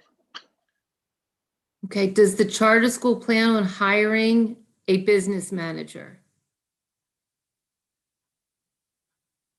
Yeah, we have a CFO budgeted that should have been part of the budget that was supplied. Will they hire a secretary to enter purchase orders and handle billing? Yes, we have administrative assistants budgeted as well. Okay. How will materials such as reams of paper, pencils, pens, consumable workbooks, and textbooks be kept separate from supplies for the academy and college to ensure a separation between the taxpayer-funded items and private school assets? They're separate entities, separate staff, separate businesses. They won't, separate buildings. They won't commingle. Okay.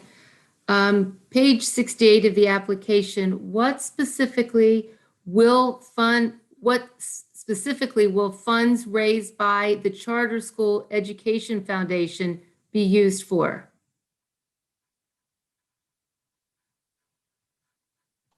The betterment of the charter school. Who will oversee this educational foundation?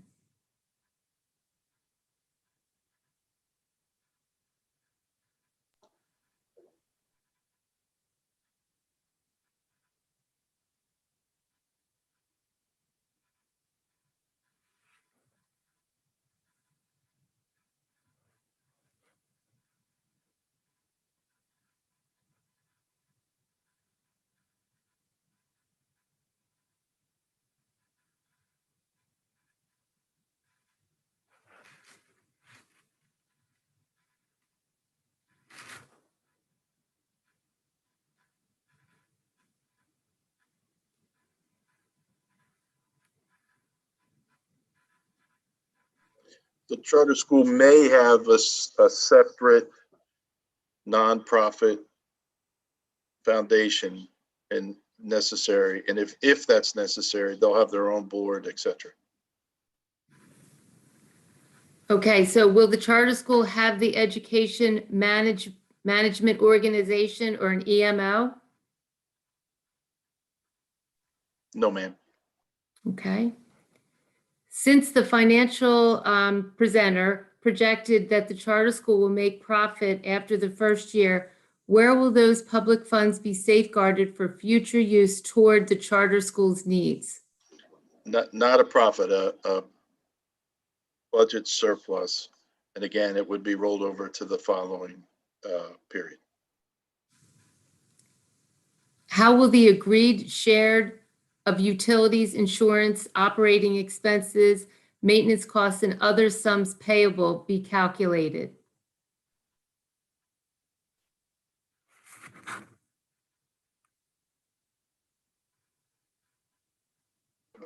Yeah, our utilities are metered by building, so they'll have their own separate charges and invoices.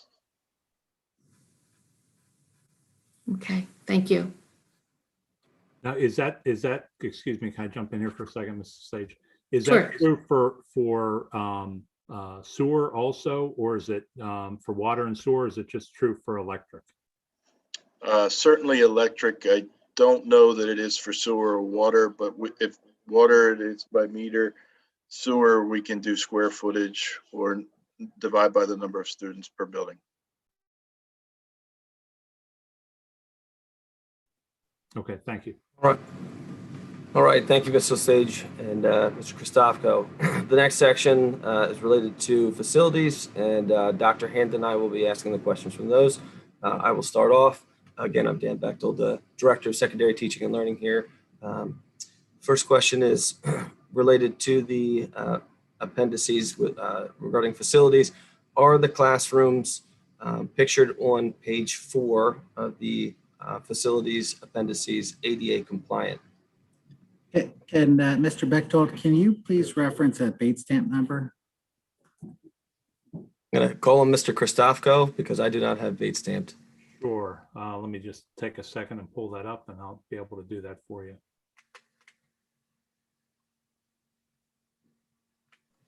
Can you share screen and pull it up, Mr. Bechtold? I have it in hard copy, Colonel Helgeson. Roger.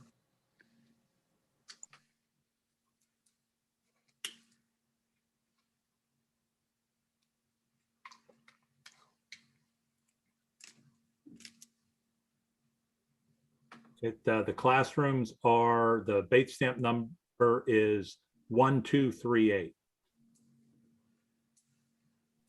Thank you.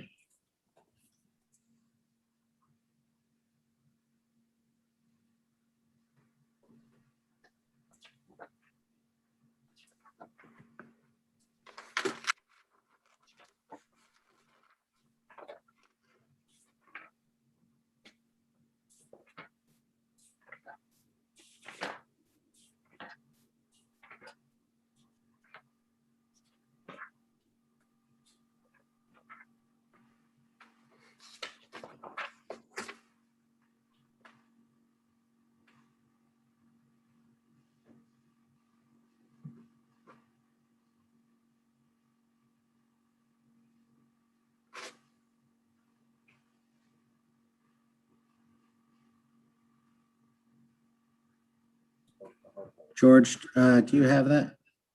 Yeah, so if I know what you're referring to, those classrooms there do not have ADA to those 2 classrooms that you're referring to.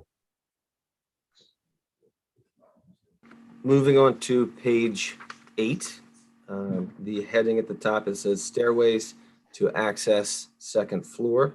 Mr. Bechtel, if I Same may section. add to that. So the bottom floors of the Hart halls do have an ADA compliant ramp. Exactly. And Mr. Bechtold, if it could help, either Mr.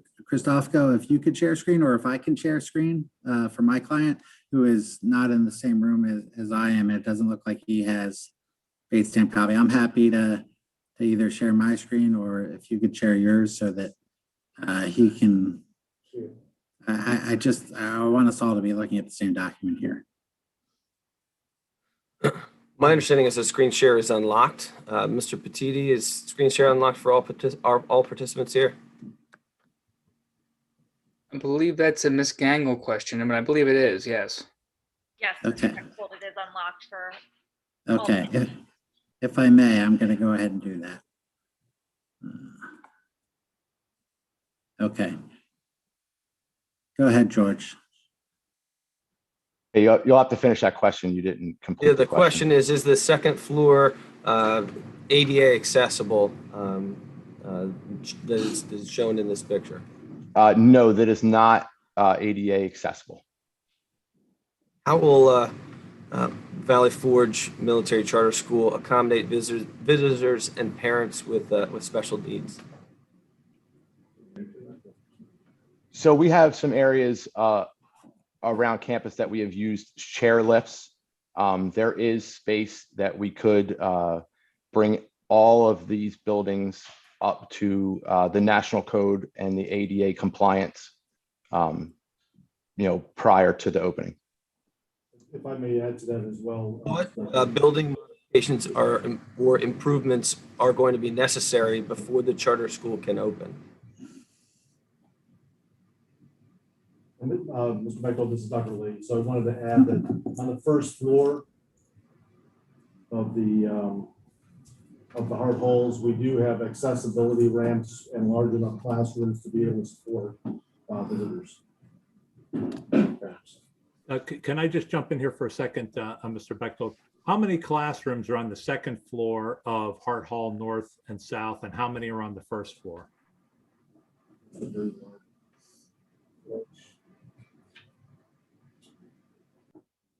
So on the second floor of both buildings, there is only one classroom space. The lower levels are ADA compliant, but the second floors are only one space.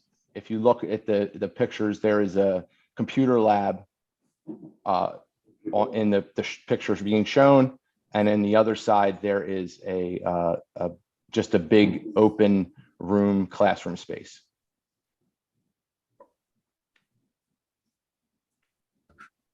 Okay, thank you. And as what Dr. Lee was saying, the buildings are ADA compliant on the first floors, especially in the renovated Hart South. So one of the things I heard you say was that there would need to be some modifications prior to opening the charter school. What building modifications or improvements does Valley Forge Military Charter School anticipate that are going to be necessary before the charter school could open to ensure that the facilities are able to accommodate visitors and parents with special needs? There will be needed upgrades, but I do not foresee them being major upgrades to the facility. This is Dr. Lee. So most of the classes for the ADA students would be held on the first floor, so we can move the teachers in those classrooms down to those locations. Thank you. Regarding your restrooms, are the restroom facilities accurate, and are all restrooms compliant with current code? Yes, they are. They are compliant with current code. Let me see. Who technically owns all of the buildings on the campus? The foundation would own all the buildings on the campus. Is there an indoor air quality management plan for all the buildings on campus? Not at this time. Is there a chemical hygiene plan for the labs and stage rooms? They're already under the plan through the foundation, and we would come up with a plan for the charter school. Have building site inspections taken place to prepare for Valley Forge Military Charter School? Not at this time, they have not. Are there COVID-19 related plans to handle distancing and spacing recommendations if needed in September of 2022? This is Dr. Lee. The answer to that question is yes. We have that submitted through the Department of Education. Mr. Bechtold, it seems like someone's answering and I can't hear them. Yeah, I cannot either. Is someone? I'm sorry, and also could these, just as a point of information, the way our YouTube channel works, if your camera is turned off, you are not on the screen. So you perhaps want to put your camera on when you're answering a question so that you show up on YouTube. Thank you so much.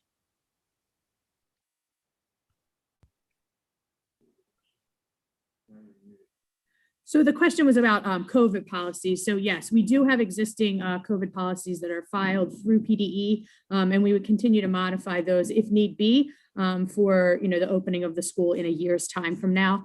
We have plenty of outdoor space where we could utilize and create social distancing for the students. Thank you. COVID-19 has had an escalating cost, lead time, and labor force shortage and construction duration effect. Looking at the possible need for modifications to the current campus for ADA, are there concerns for timeline delays and cost increases due to the current COVID environment?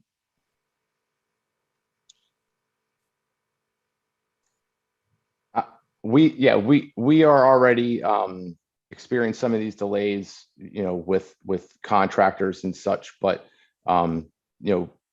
with the amount of time between now and the charter opening, I don't believe there would be any issue with having everything ready for day one. Have you considered reaching out to local districts or schools such as ours for potential procurement of used furniture?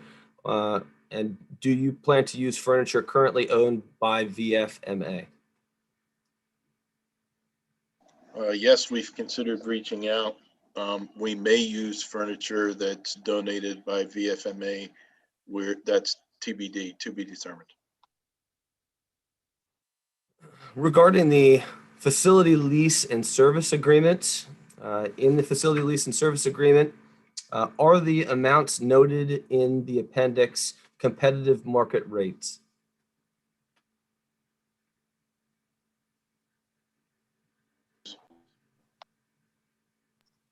I believe they are, but I don't know what. Yes, the answer is yes, they are competitive rates. How old is Hart Hall?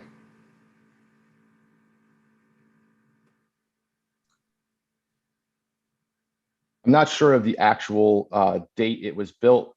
I believe it was built in the 1970s. In 2006, Hart Hall South was renovated to accommodate 2 science labs, a biology lab and a chemistry lab.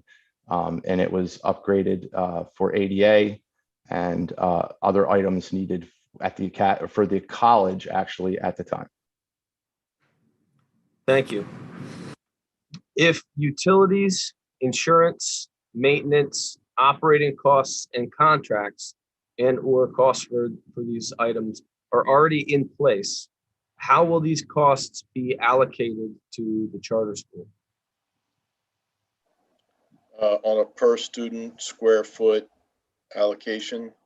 And again, they're individual meters, so we can easily turn the account over. Hart Hall is limited in size. How do you plan to accommodate future growth?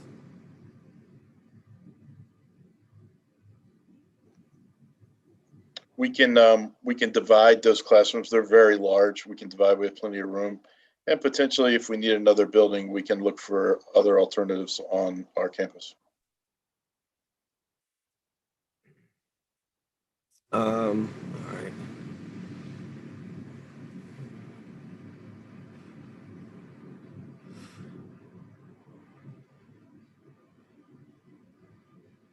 Assuming with updates, the buildings used for Valley Forge Military Charter School will be made fully ADA accessible. Does that involve just installing elevators, or will it involve ramps, widening doorways, updating restroom facilities, etc.? Can you just speak a little bit about what the plans are to ensure ADA accessibility? Without having researched it completely, I would say that we would definitely have to add an elevator, possibly if we were to expand up with the building. And in its current state, we would not need to do that. in the way we're putting kids in classrooms. We, as Dr. Lee had said, we have classroom sizes that are very large with multiple entry points to the same room, so we can divide those classrooms. As far as the bathrooms and other items, I would say that we would obviously put money into the facility to make it the most comfortable and best learning environment we can possibly give. Have you received any estimates for any of this type of work? Not at this time. Mr. Bechtel, I'm certainly. sorry, can I just jump in for a second? Is it the plan of the charter school to have any child that has a mobility disability limited to the first floor of both Hart Halls?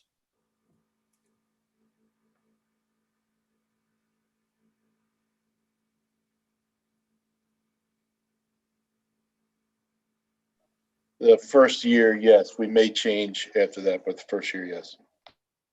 Okay, and can I just ask one more follow-up? There's some restrooms that are shown on the page that's Bates stamp 1245. If you could up so that the people can see what I'm referring to. It's right, yeah. So which building are those two restrooms? And so just went away.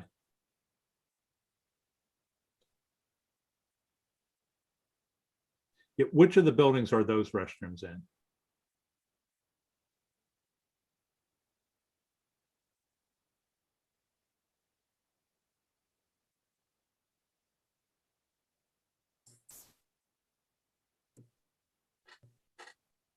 George, I believe you're muted. I'm sorry, that is in Hart North. Okay, and the pictures don't depict any handicapped accessible facilities in those restrooms. Are there any? No, Hart North is not completely ADA compliant. Okay, so is there a plan to make the restrooms in Hart Hall North ADA compliant before the charter school begins operations? Correct. Yeah, it would have to be according to national code. Okay, and where is that money? Have you received an estimate for how to make that happen as of this time? I have not received an estimate, no. Okay, and so it's fair to say then that nothing has been budgeted for that. This is Dr. Lee. So I would point out that let me put the video on. So I would point to page 93 where we have our timetable. We demonstrate that in March, prior to the August timeframe, is when we would be getting competitive bids from various vendors to make sure that those are done. Okay, and just circling around then, that means that so far nothing's been budgeted for that amount to do that work. Yeah. Okay, thank you. I'm sorry, Mr. Bechtel. Nothing's been.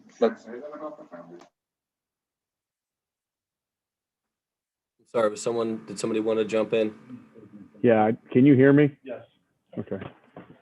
Those are some of the improvements the foundation would make to the building prior to the charter school occupying, since it would be a capital improvement. Thank you, Colonel Helgeson. Are there other facilities updates required to meet building code or accessibility on campus that will be used by the charter school? To the best of my knowledge, every other building that the charter school would be using is already ADA compliant.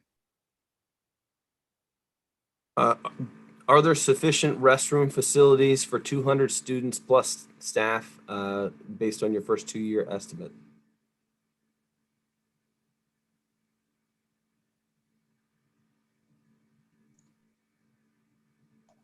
Yes. Yes, I would say even in its current state.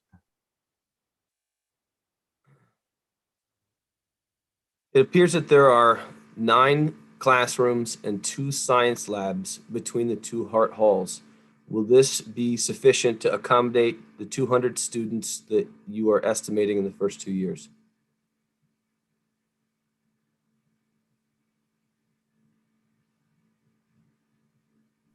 As we indicated previously, we can take some of those larger classrooms and divide them up into smaller classroom size. So we believe that it is.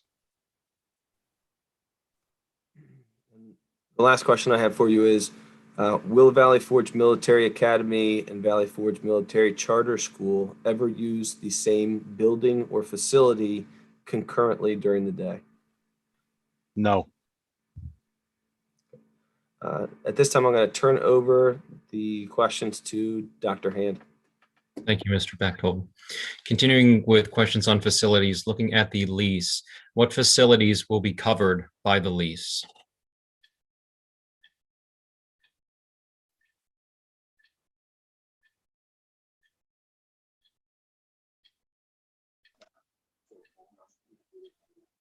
Hart Hall, the gym, mess hall.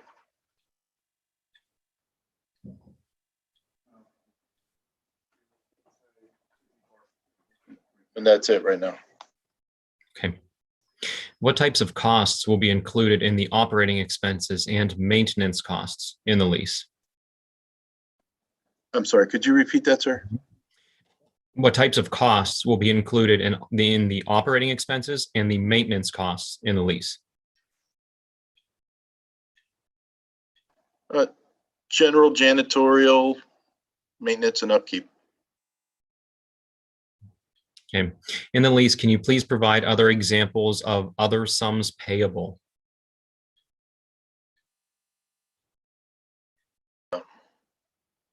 Any miscellaneous expense.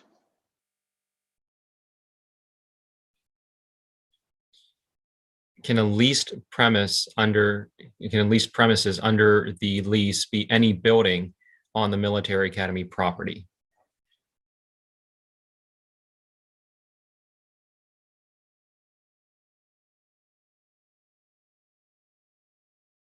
Yeah, it can't be any building. It would be the ones that were outlined in the lease.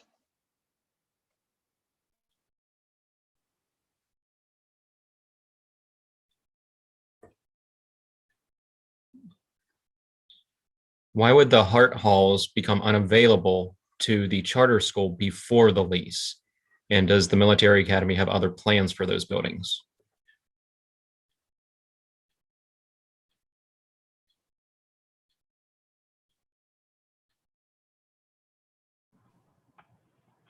Repeat the question, please. Mm-hmm. You guys hear me? Yes. Why would the Hart Halls become unavailable to the charter school before the lease? And then why does the Military Academy have other does the Military Academy have other plans for those buildings? The Military Academy does not have other plans for those buildings. The foundation is always looking at other opportunities for its assets.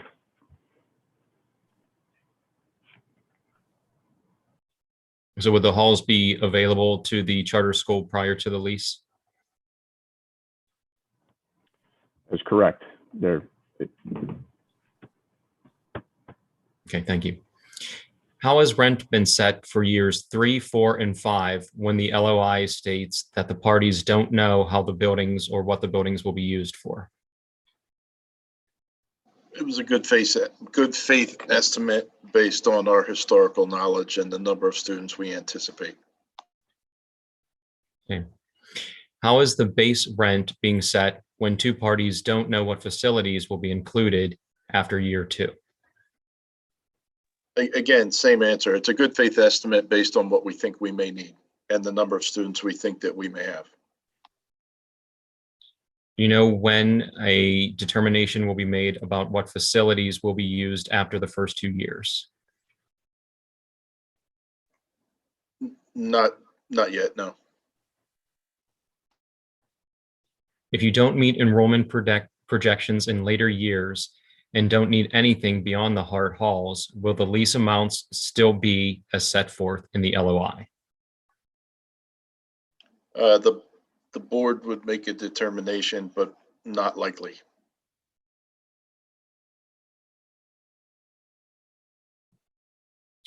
Under the lease, the military academy will make available various facilities such as cafeteria, library fields, and gyms.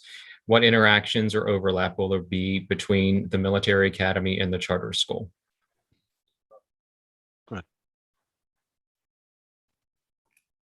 So in planning a schedule for the charter school, we would create a schedule where all of the parties' interactions would never overlap. Their times in gyms, their use of outdoor recreation fields, as well as any indoor large group spaces. We would create a staggered plan so that everyone can enjoy the facilities that we have on campus to the best of their benefit. Okay. How will the charter school chemicals, consumables, and equipment in the chemistry lab or other labs or other lab-based classes be kept separate from the military academy chemicals, consumables, and equipment? So the charter school itself has its own storage location plus closets.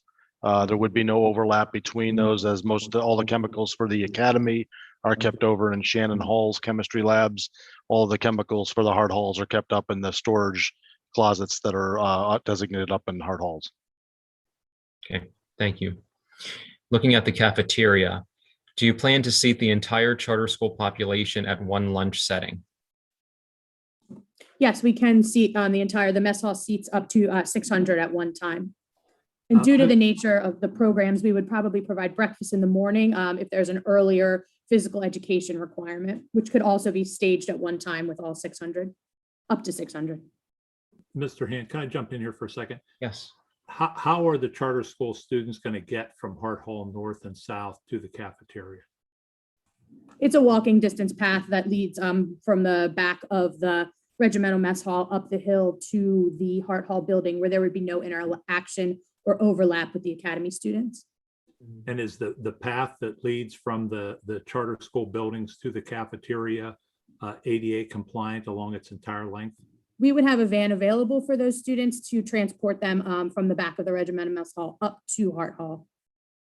And is the van, this transportation service that you're talking about, is that budgeted for anywhere, these additional transportation costs? Those are additional vehicles that we own. When you say we own, who are you referring to? No. The foundation. Okay, so the charter school is relying upon the foundation to provide transportation for the students who have mobility issues between Hart Hall and the cafeteria. Yes, they would be rented available for the use from the charter school as a rental from the foundation. Okay, I didn't see any of that depicted in the budget. It would be a miscellaneous, the cost would be, almost negligible, but it would be a miscellaneous expense. Okay, thank you. I'm sorry, Mr. Hand, you can go ahead. Thank you. What is the seating schedule for breakfast, lunches, and dinner? So that would be created once we have the charter up and running closer to the opening date in the spring of next year, when we would look at the needs and the number of students enrolled in all the entities that would be using the regimental mess hall. And how are you cleaning between meals?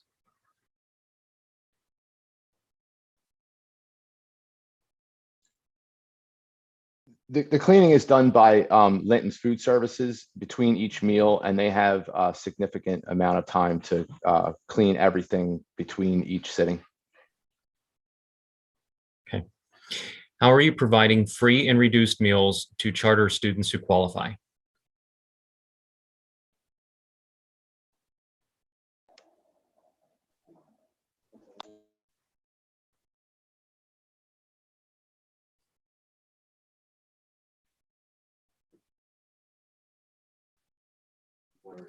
Yeah, as required, the charter school is going to participate in the school lunch program. And will these schools maintain separate National School Lunch Program accounts and segregate food stores? Yes, sir. Okay, thank you. A few questions regarding technology and technology infrastructure. First, what type of technology will be offered to the students?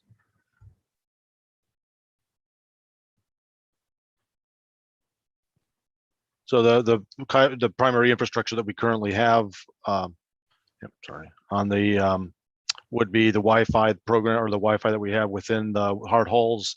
Each of the students would be, if they do not have the capability of coming in with a Google Chromebook, we do have Google Chromebooks that'll be made available to them for their use in the classes. Okay, thank you.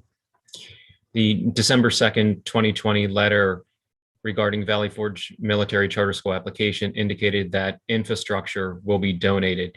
Can you please outline what is meant by infrastructure? It could be various furniture, could be classroom needs such as chalkboards, whiteboards, etc.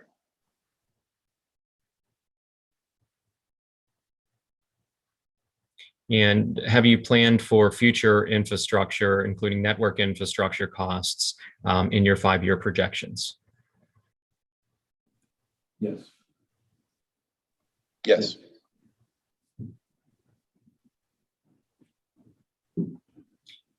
Even with some of the infrastructure donations or existing equipment, most infrastructure requires subscriptions and maintenance. Can you please indicate under which line item those would come? Technology. And if I could add to that, the charter school is also going to be applying for E-rate funds as well. Okay. And are you able to provide a breakdown of those services that are required separate from the private academy for network infrastructure, as well as any specific startup non-recurring charges or monthly or annual recurring charges? Not at this time.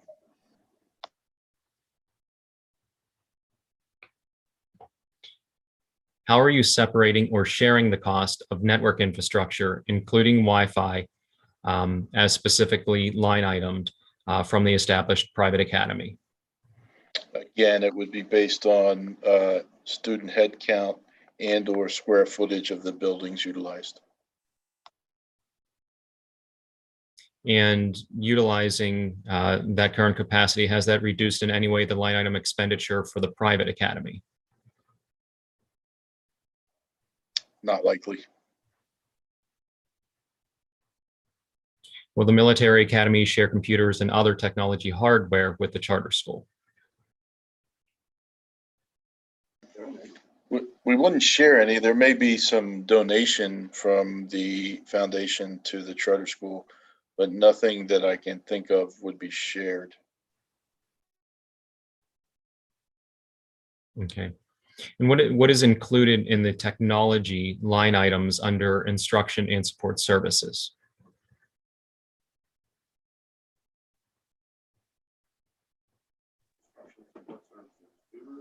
It could be tutors. It could be if we have to have somebody from outside company come on and show us how to use a new server. That type of thing.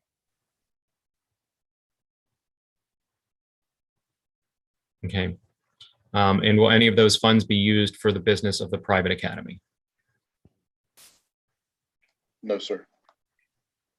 And what was the funding formula or calculation used to set that expense?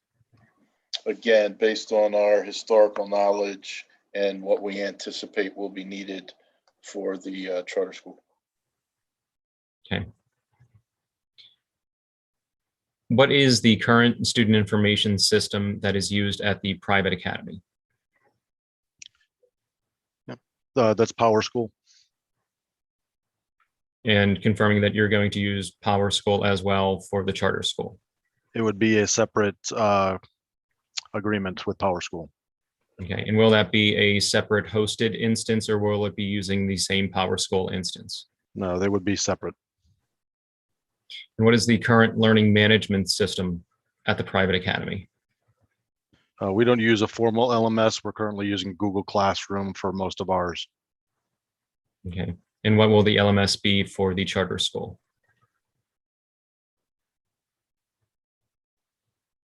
The LMS that's currently associated with Powerschool is the one that we would be using as well. Okay. What is your data governance plan, policy, and practices?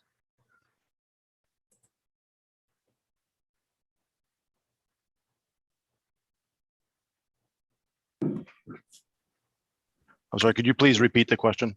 Sure. The question is, what is your data governance plan, policies, and practices?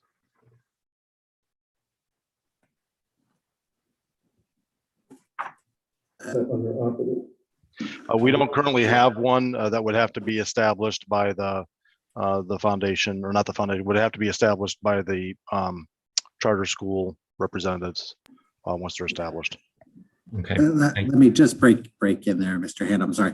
That seems like a very broad question. I'm not sure, frankly, that I understand the question. I think that there are a number of policies included as part of this application that speak to the manner in which the charter school will handle data.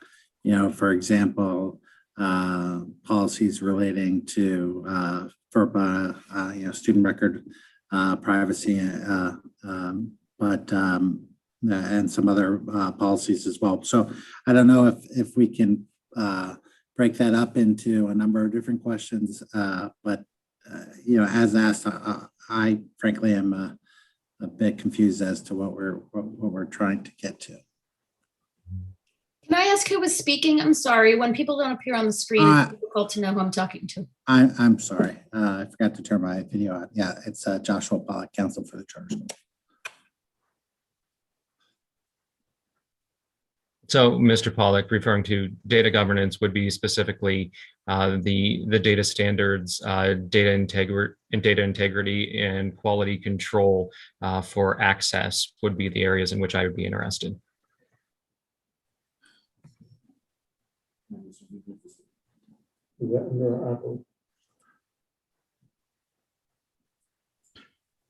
So we would start off with the foundation that we currently have or we utilize at the academy itself, which is the primary users that are identified as controllers with the data stream would be the registrar, the principals, the assistant principals. Those would be the people that are primarily the users of the data streams. But with regards to accessibility for user use and within the software itself would have to be further outlined in the policies and procedures and SOPs once the charter school is established. Okay, thank you. How will you ensure that data is shared with public schools in an efficient and timely manner?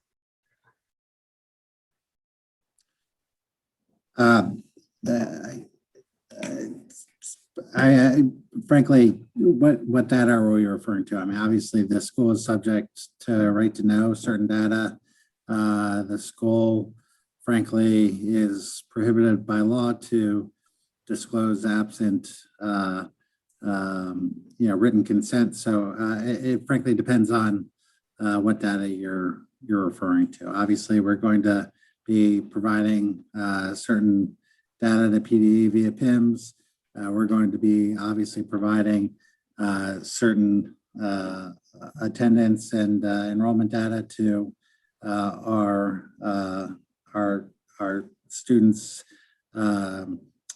school districts of residence on a monthly basis for purposes of billing, and our business office will be doing so. But again, I think that's a general question. So if you could speak to certain specific type of data, we can probably do a better job answering that. I think most specifically would be the data for state reporting data that is required by the public schools from the charter school. I mean, my understanding is that the charter school will identify one person on staff that will be trained in state data reporting, and those responsibilities will flow through that individual. Okay. Looking at the insurance, the letter from Kelly and Associates indicates the average cost of healthcare will be $6,200 per employee. What type of coverage is included?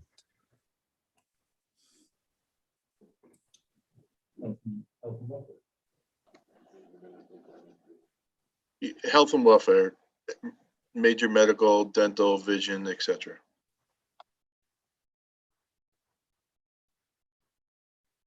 Will the I'm charter? sorry, Dr. Hand, I'm Yeah. sorry, I don't knew that Yes. last person was speaking, if they could come on the camera.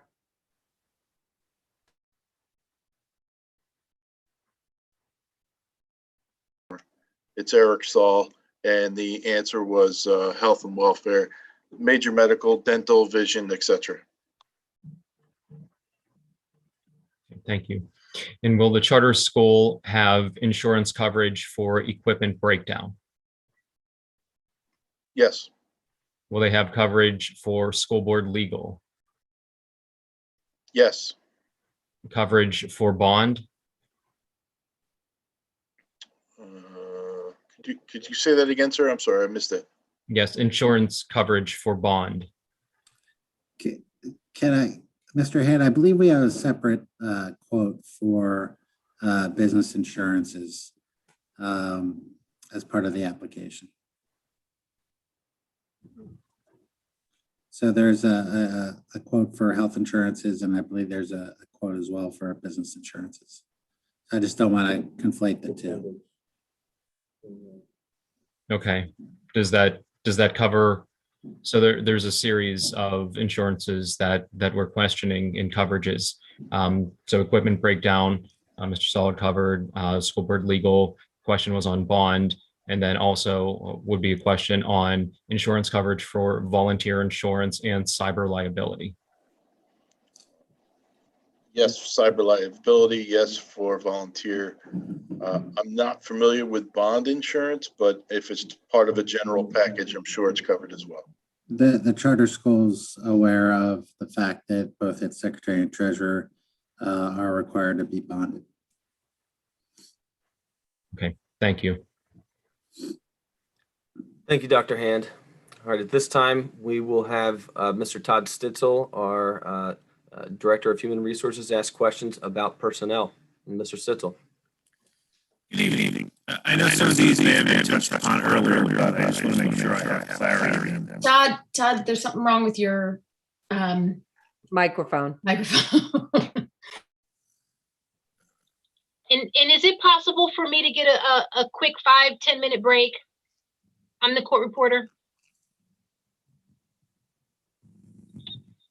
Yes, absolutely. Why don't we, can we recess for 5 minutes, which would be bringing us back at 9:26. It might take a couple of more minutes. Let's definitely be underway by 9:30. Right. Thank you, everyone. Thank you.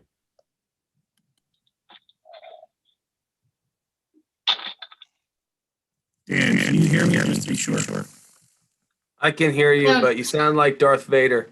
It's actually worse. You sound like you're running through like a cheese grater or something.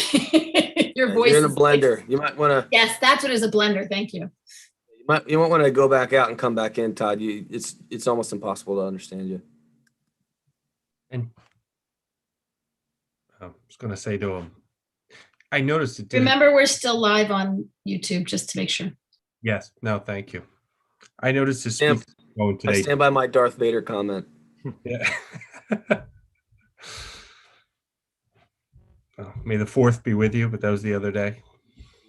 How am I now? Oh, You're that's great. Better. Much better. I said that last week, May 4th, and none of you laughed. I did. I Well, I actually didn't see thought it. it where I got it from. All right, I'm going to go take this break. Thank you.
Allison, could you give me video capabilities?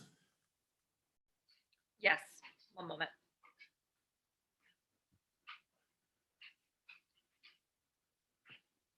All right, Todd, you should be good. There we go. Welcome back, everyone. Or I know everybody's coming back on.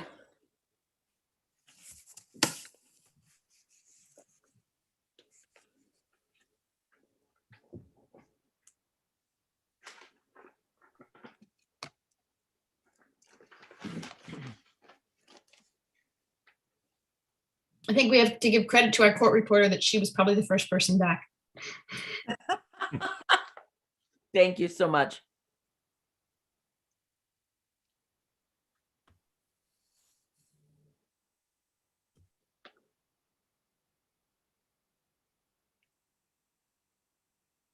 Mr. Christofko, do you know approximately how long we anticipate going tonight? I'm thinking we should be able to wrap up within the next hour. Okay. Do you anticipate another night of hearings?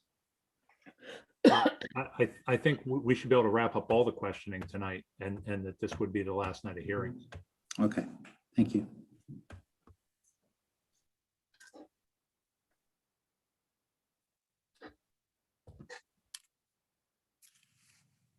Mr. Beckel, would you like me to begin? Mrs. Stern, are we ready to come back from the break?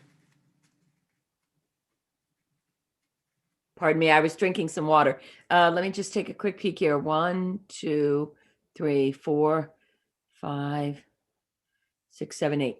Yes, I believe all board members are back. I know that, yes. So that would be, there's Mrs. Goldman. Yes, let's get back underway. Thank you, everyone. Welcome, Mr. Stitzel. Good evening. I am Todd Stitzel, the Director of Human Resources for the district, and I just have a few questions. How are the Board of Trustees different in the charter school compared to the academy? I'm sorry, I don't understand the question. In what regard? Like some of them are left-handed, some of them are right-handed. I don't know what you mean. Is it the same Board of Trustees? No. Okay. Will the charter school teachers be separate from the military academy teachers? Yes. Yes. Do you plan to hire any teachers or staff from the military academy to work with the charter school that would be shared? The option will be made available to them, but if they so choose, they cannot work with both places. Will charter school teachers be permitted to teach military academy students and vice versa? We're trying to keep all of those entities separate. So at this point, no. And regarding custodial staff, lunchroom staff, and administrative assistants, how are they separated from the academy compared to the charter school? All persons that'll be hired to work at the charter school, with the exception of the staff that would be cleaning, would be independent. The cleaning group that we have is outsourced by the academy and would also be outsourced by the charter school and the food service. Okay, do you have any prospects for the head of school? Yes, we do. She is currently sitting with us right now. It's potentially, we have Lauren Wolchuk, who is being considered. With again, that'll be decided upon by the board once they're in position. I believe the charter school plans to require employees to participate in at least 2 activities. Just curious what type of activities those would be, and will they be before school, after school, during school? So the employee requirements could be anything, and really they're self-driven by what the employees want to do based on their skill set.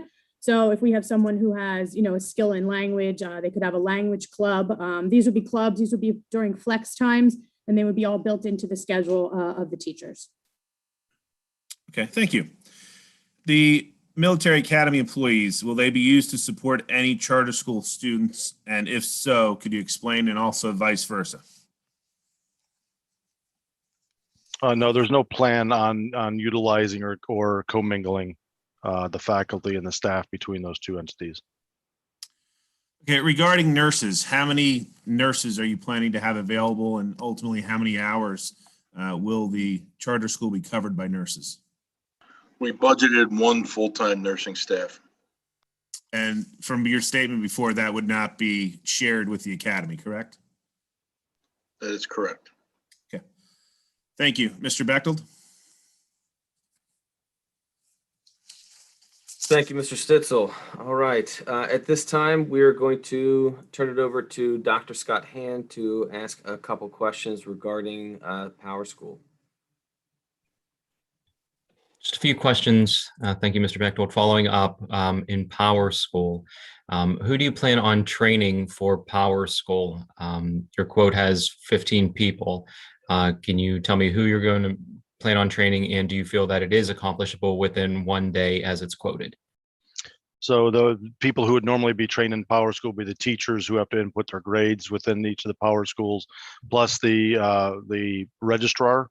And we usually would have one of the administrators, either the principal or the assistant principal, being trained as well.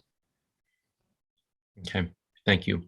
Your application materials included a flyer from Powerschool for their unified classroom product. I did not see unified classroom on the quote and was wondering if that was included in your materials in error.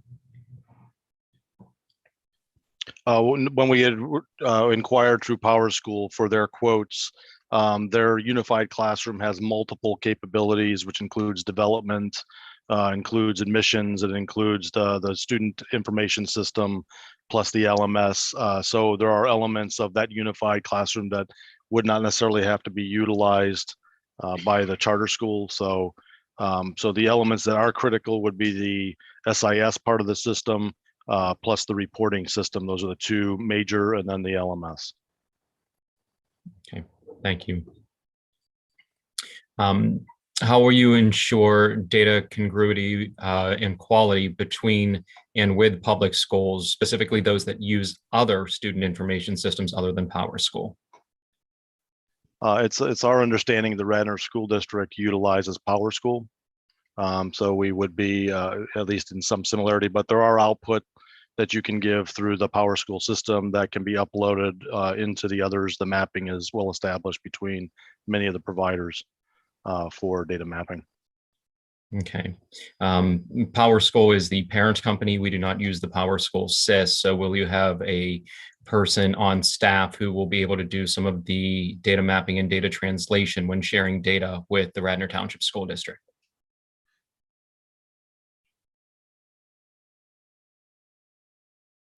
We would have somebody on staff for that. Do you know who that person would be at this time? No, we do not have an individual, just a position, which would be the technical side. Okay, thank you. Thank you, Dr. Hand. Next, we have Mr. Bill Dolan, our Director of Operations, who will be asking questions related to the operations section. Mr. Dolan. Thank you, Dan. These are transportation-related questions. There's about 5 of them. The first one, on the application on page 59, it says that 10 school districts will be required to transport to Valley Forge Military Charter School. However, the charter school anticipates enrollment from districts outside of these 10 districts. Can you please explain what that means? And do you know who or how many would be coming from those outside districts yet? We don't know how many or who yet. The districts we think might send students, or students might choose to come from our Philadelphia school district, and we have the ability to pick up students at Radnor train station. So if they can get SEPTA out to Radnor, we can pick them up and shuttle them if they're outside that 10-mile radius. I'm sorry, Mr. Dolan, can I jump in here for just a second? Sure. Colonel Helgeson, when you said we have the ability to pick up students from the Radnor train station, who are you referring to? Charter school. And what ability does the charter school have to pick up students from the Radnor train station? They have buses that they can lease. They have a van they can lease. It'll all depend on how many they will need and what transportation, but they're planning, if there is a need, they are going to plan for transportation from the train station. And would the leases you're referring to, would they be with the foundation or with an outside company? Whichever their board chooses. Thank you. I'm sorry, Mr. Dolan. Sure. Next question. What's your estimate of the number of buses that will be transporting students to the charter school in the first year, the second year, et cetera?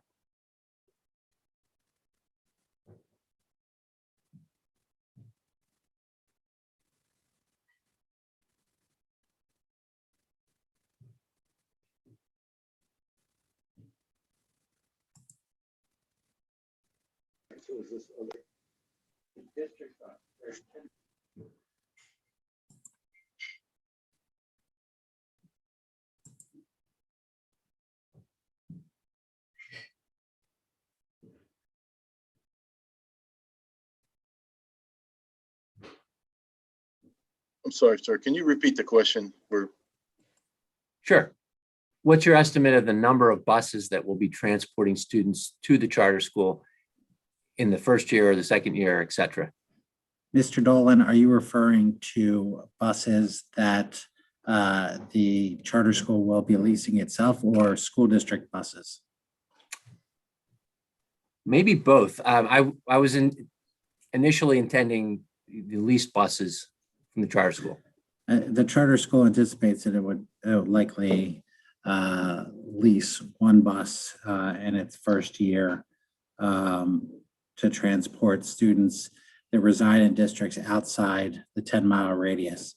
And then, as stated in the application, anticipates that it will draw from approximately those all 10 of those school districts, or up to those all 10 of those school districts that reside within 10 miles of the charter school. Okay, thank you.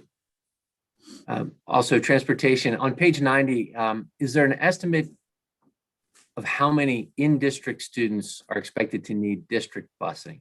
So that relates to us. Yes, there is, and that's addressed in the budget itself. Okay. So the budget itself, Mr. Saul, the budget, how many students are budgeted from Radnor Area School District? I'm sorry, Radnor Township School. In year one. In year one.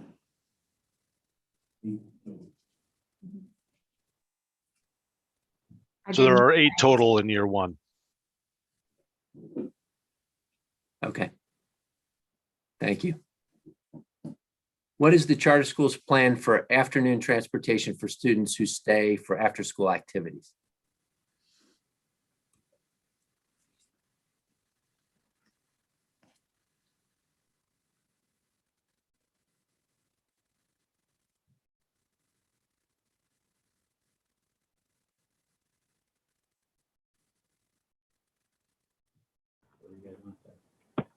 So we understand there's no obligation to transport students after hours.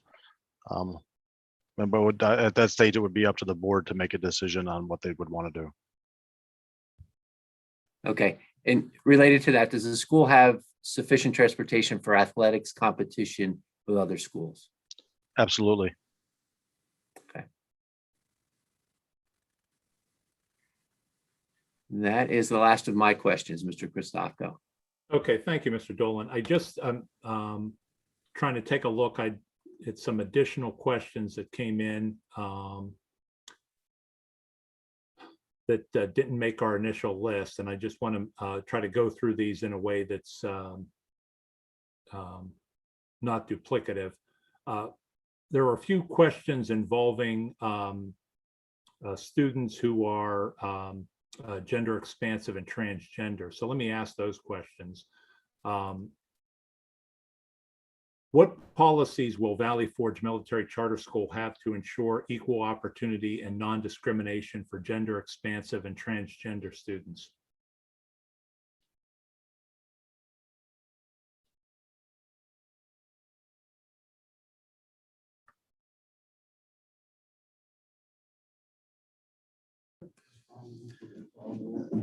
charter school is going to follow applicable law, including Title IX, and adheres to the Department of Education's interpretation of those applicable laws. While we understand that that's changed over the last several administrations, we closely monitor those various interpretations and our client well aware of them, and will diligently adhere to them. What policies will Valley Forge Military Charter School have concerning the participation of gender expansive and transgender students in athletics?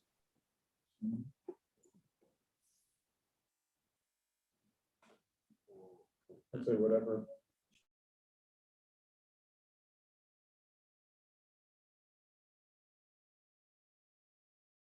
We would default to the same answer that we previously gave, where we would follow all applicable laws at that point. How will the restroom facilities at Hart Hall South accommodate gender expansive and transgender students?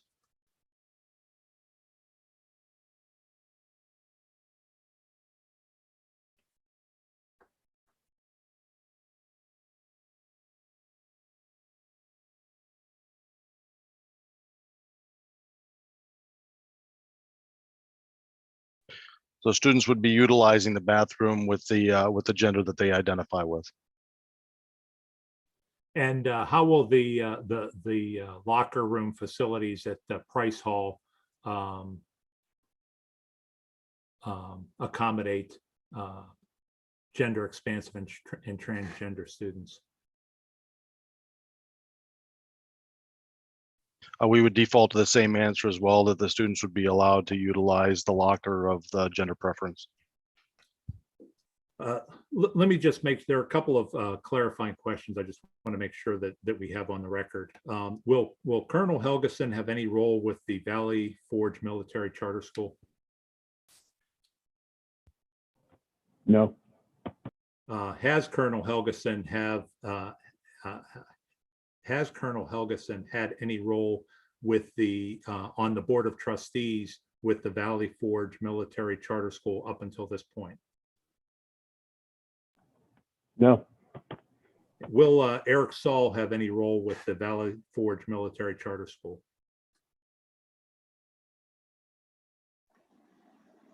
Only in a support role, but no. What does that mean, a support role? If they ask me a question about some historical knowledge about the campus, etc., I'll answer as needed. And has Mr. Saul had any role on the Valley Forge Military Charter School Board of Trustees up until this point? No. Will Dr. Paul Lee have any role with the Valley Forge Military Charter School? No. And has Dr. Paul Lee had any role with on the Board of Trustees for the Valley Forge Military Charter School up until this point? No. Will George Else have any role with the Valley Forge Military Charter School? No.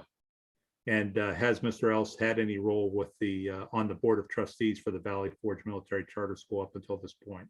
No, I have not. Okay, and now, Ms. Wojcik, have you had any role on the Board of Trustees with the Valley Forge Military Charter School up until this point? I have not. Okay, and I heard in one of the previous answers that there's a possibility that you may have a role with the Valley Forge Military Charter School after it becomes operational. Is that correct? I would put my name in for the Board of Trustees to decide in that application process. Okay. As of this point, has any decision on your involvement been made yet? It has not. Okay. And who prepared the application for the charter school that was submitted to the school district? It was a combined effort between the people who you just addressed. Okay, in addition to Dr. Royce as well. okay. Now, the foundation that has provided the letter indicating that they would provide financial support for the charter school. Given the mission statement of the foundation, why is it supporting why would it be supporting a separate public entity such as the Valley Forge Military Charter School?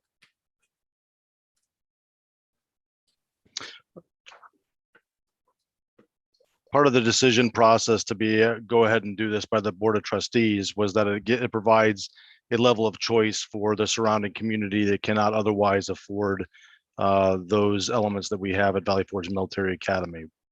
We've had a lot of students in the past that have applied from the local area, but have been rejected based on cost alone. But we know that they would have benefited in the fact that they have 504s and IEPs, but unfortunately, we were unable to provide them enough scholarship to be able to cover the costs for the independent school.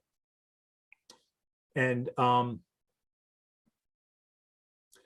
is the charter school planning to do a traffic study to determine the impact on the number of buses coming to and from the campus when the charter school becomes operational?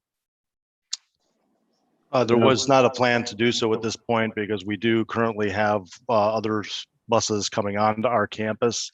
Once they arrive on the campus, there's enough square footage for turnaround and movement without interference of traffic flow on Radnor or Eagle Roads.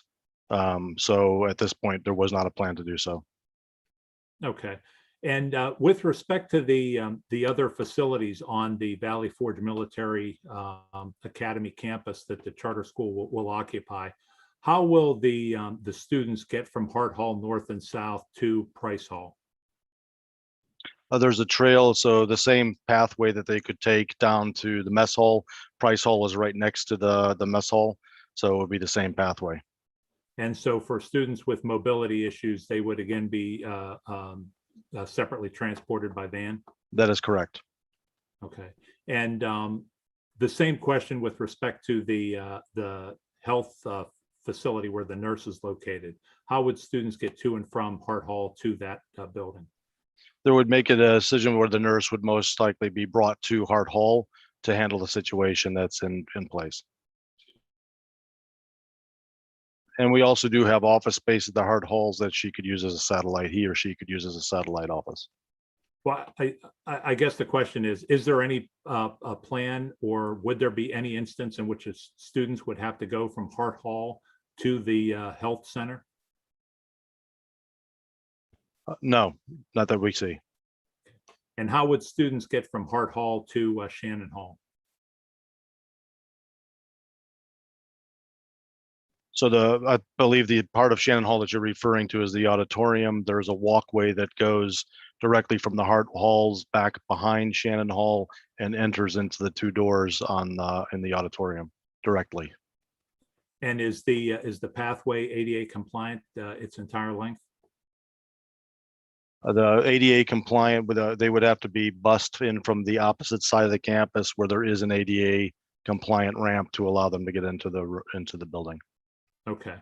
And how would the students get from Hart Hall to O'Hara Field and the tennis courts over in that area? Within all of the locations, there's a pathway that goes that's easy to walk through. That's along the gate that's next to the road to next to the golf course that leads directly to those locations. And is the pathway ADA compliant for its entire length? There would be no need to walk the pathway for ADA compliance. They would have to be, they could easily be bused or taken by van directly to those locations. Okay. Okay, at this point, Ms. Stern, I don't have any additional questions that I wanted to ask the applicant. So I don't know if any members of the administration have any follow-up or any board members had any specific follow-up that wasn't covered. I think we tried to cover everything that was submitted as a potential question. So at this point, I believe all the questioning is done unless somebody else has something extra.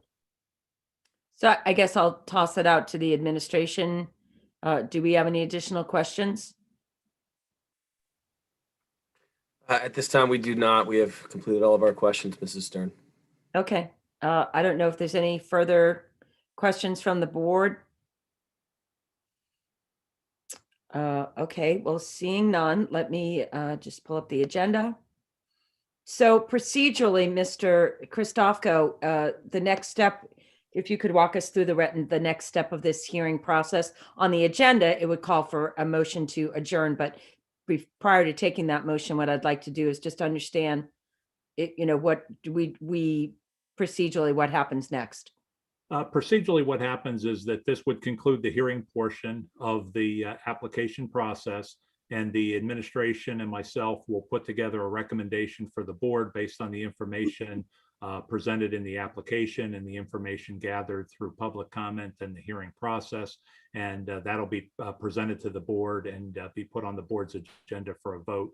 And I believe we're looking to do that for the meeting that's at the end of this month. Okay. All righty. Well, seeing no further questions at this moment, at this time, I would entertain a motion and a second to adjourn. Before I would like to thank everyone for being here and thank you for answering the questions, and thank you to our administration who was out very late last night and is back on Zoom. So we are grateful for all of you, and thank you to our steadfast court reporter here. Thank you for your good work as well. All right, so I'll entertain a motion and a second to adjourn. A motion from Ms. Solomon and a second from Ms. Goldman. All righty, all those in favor? And the motion to adjourn, 1, 2, 3, 4, 5, 6, 7, 8. It passes 8-0. Good night, everyone. Thank you so much.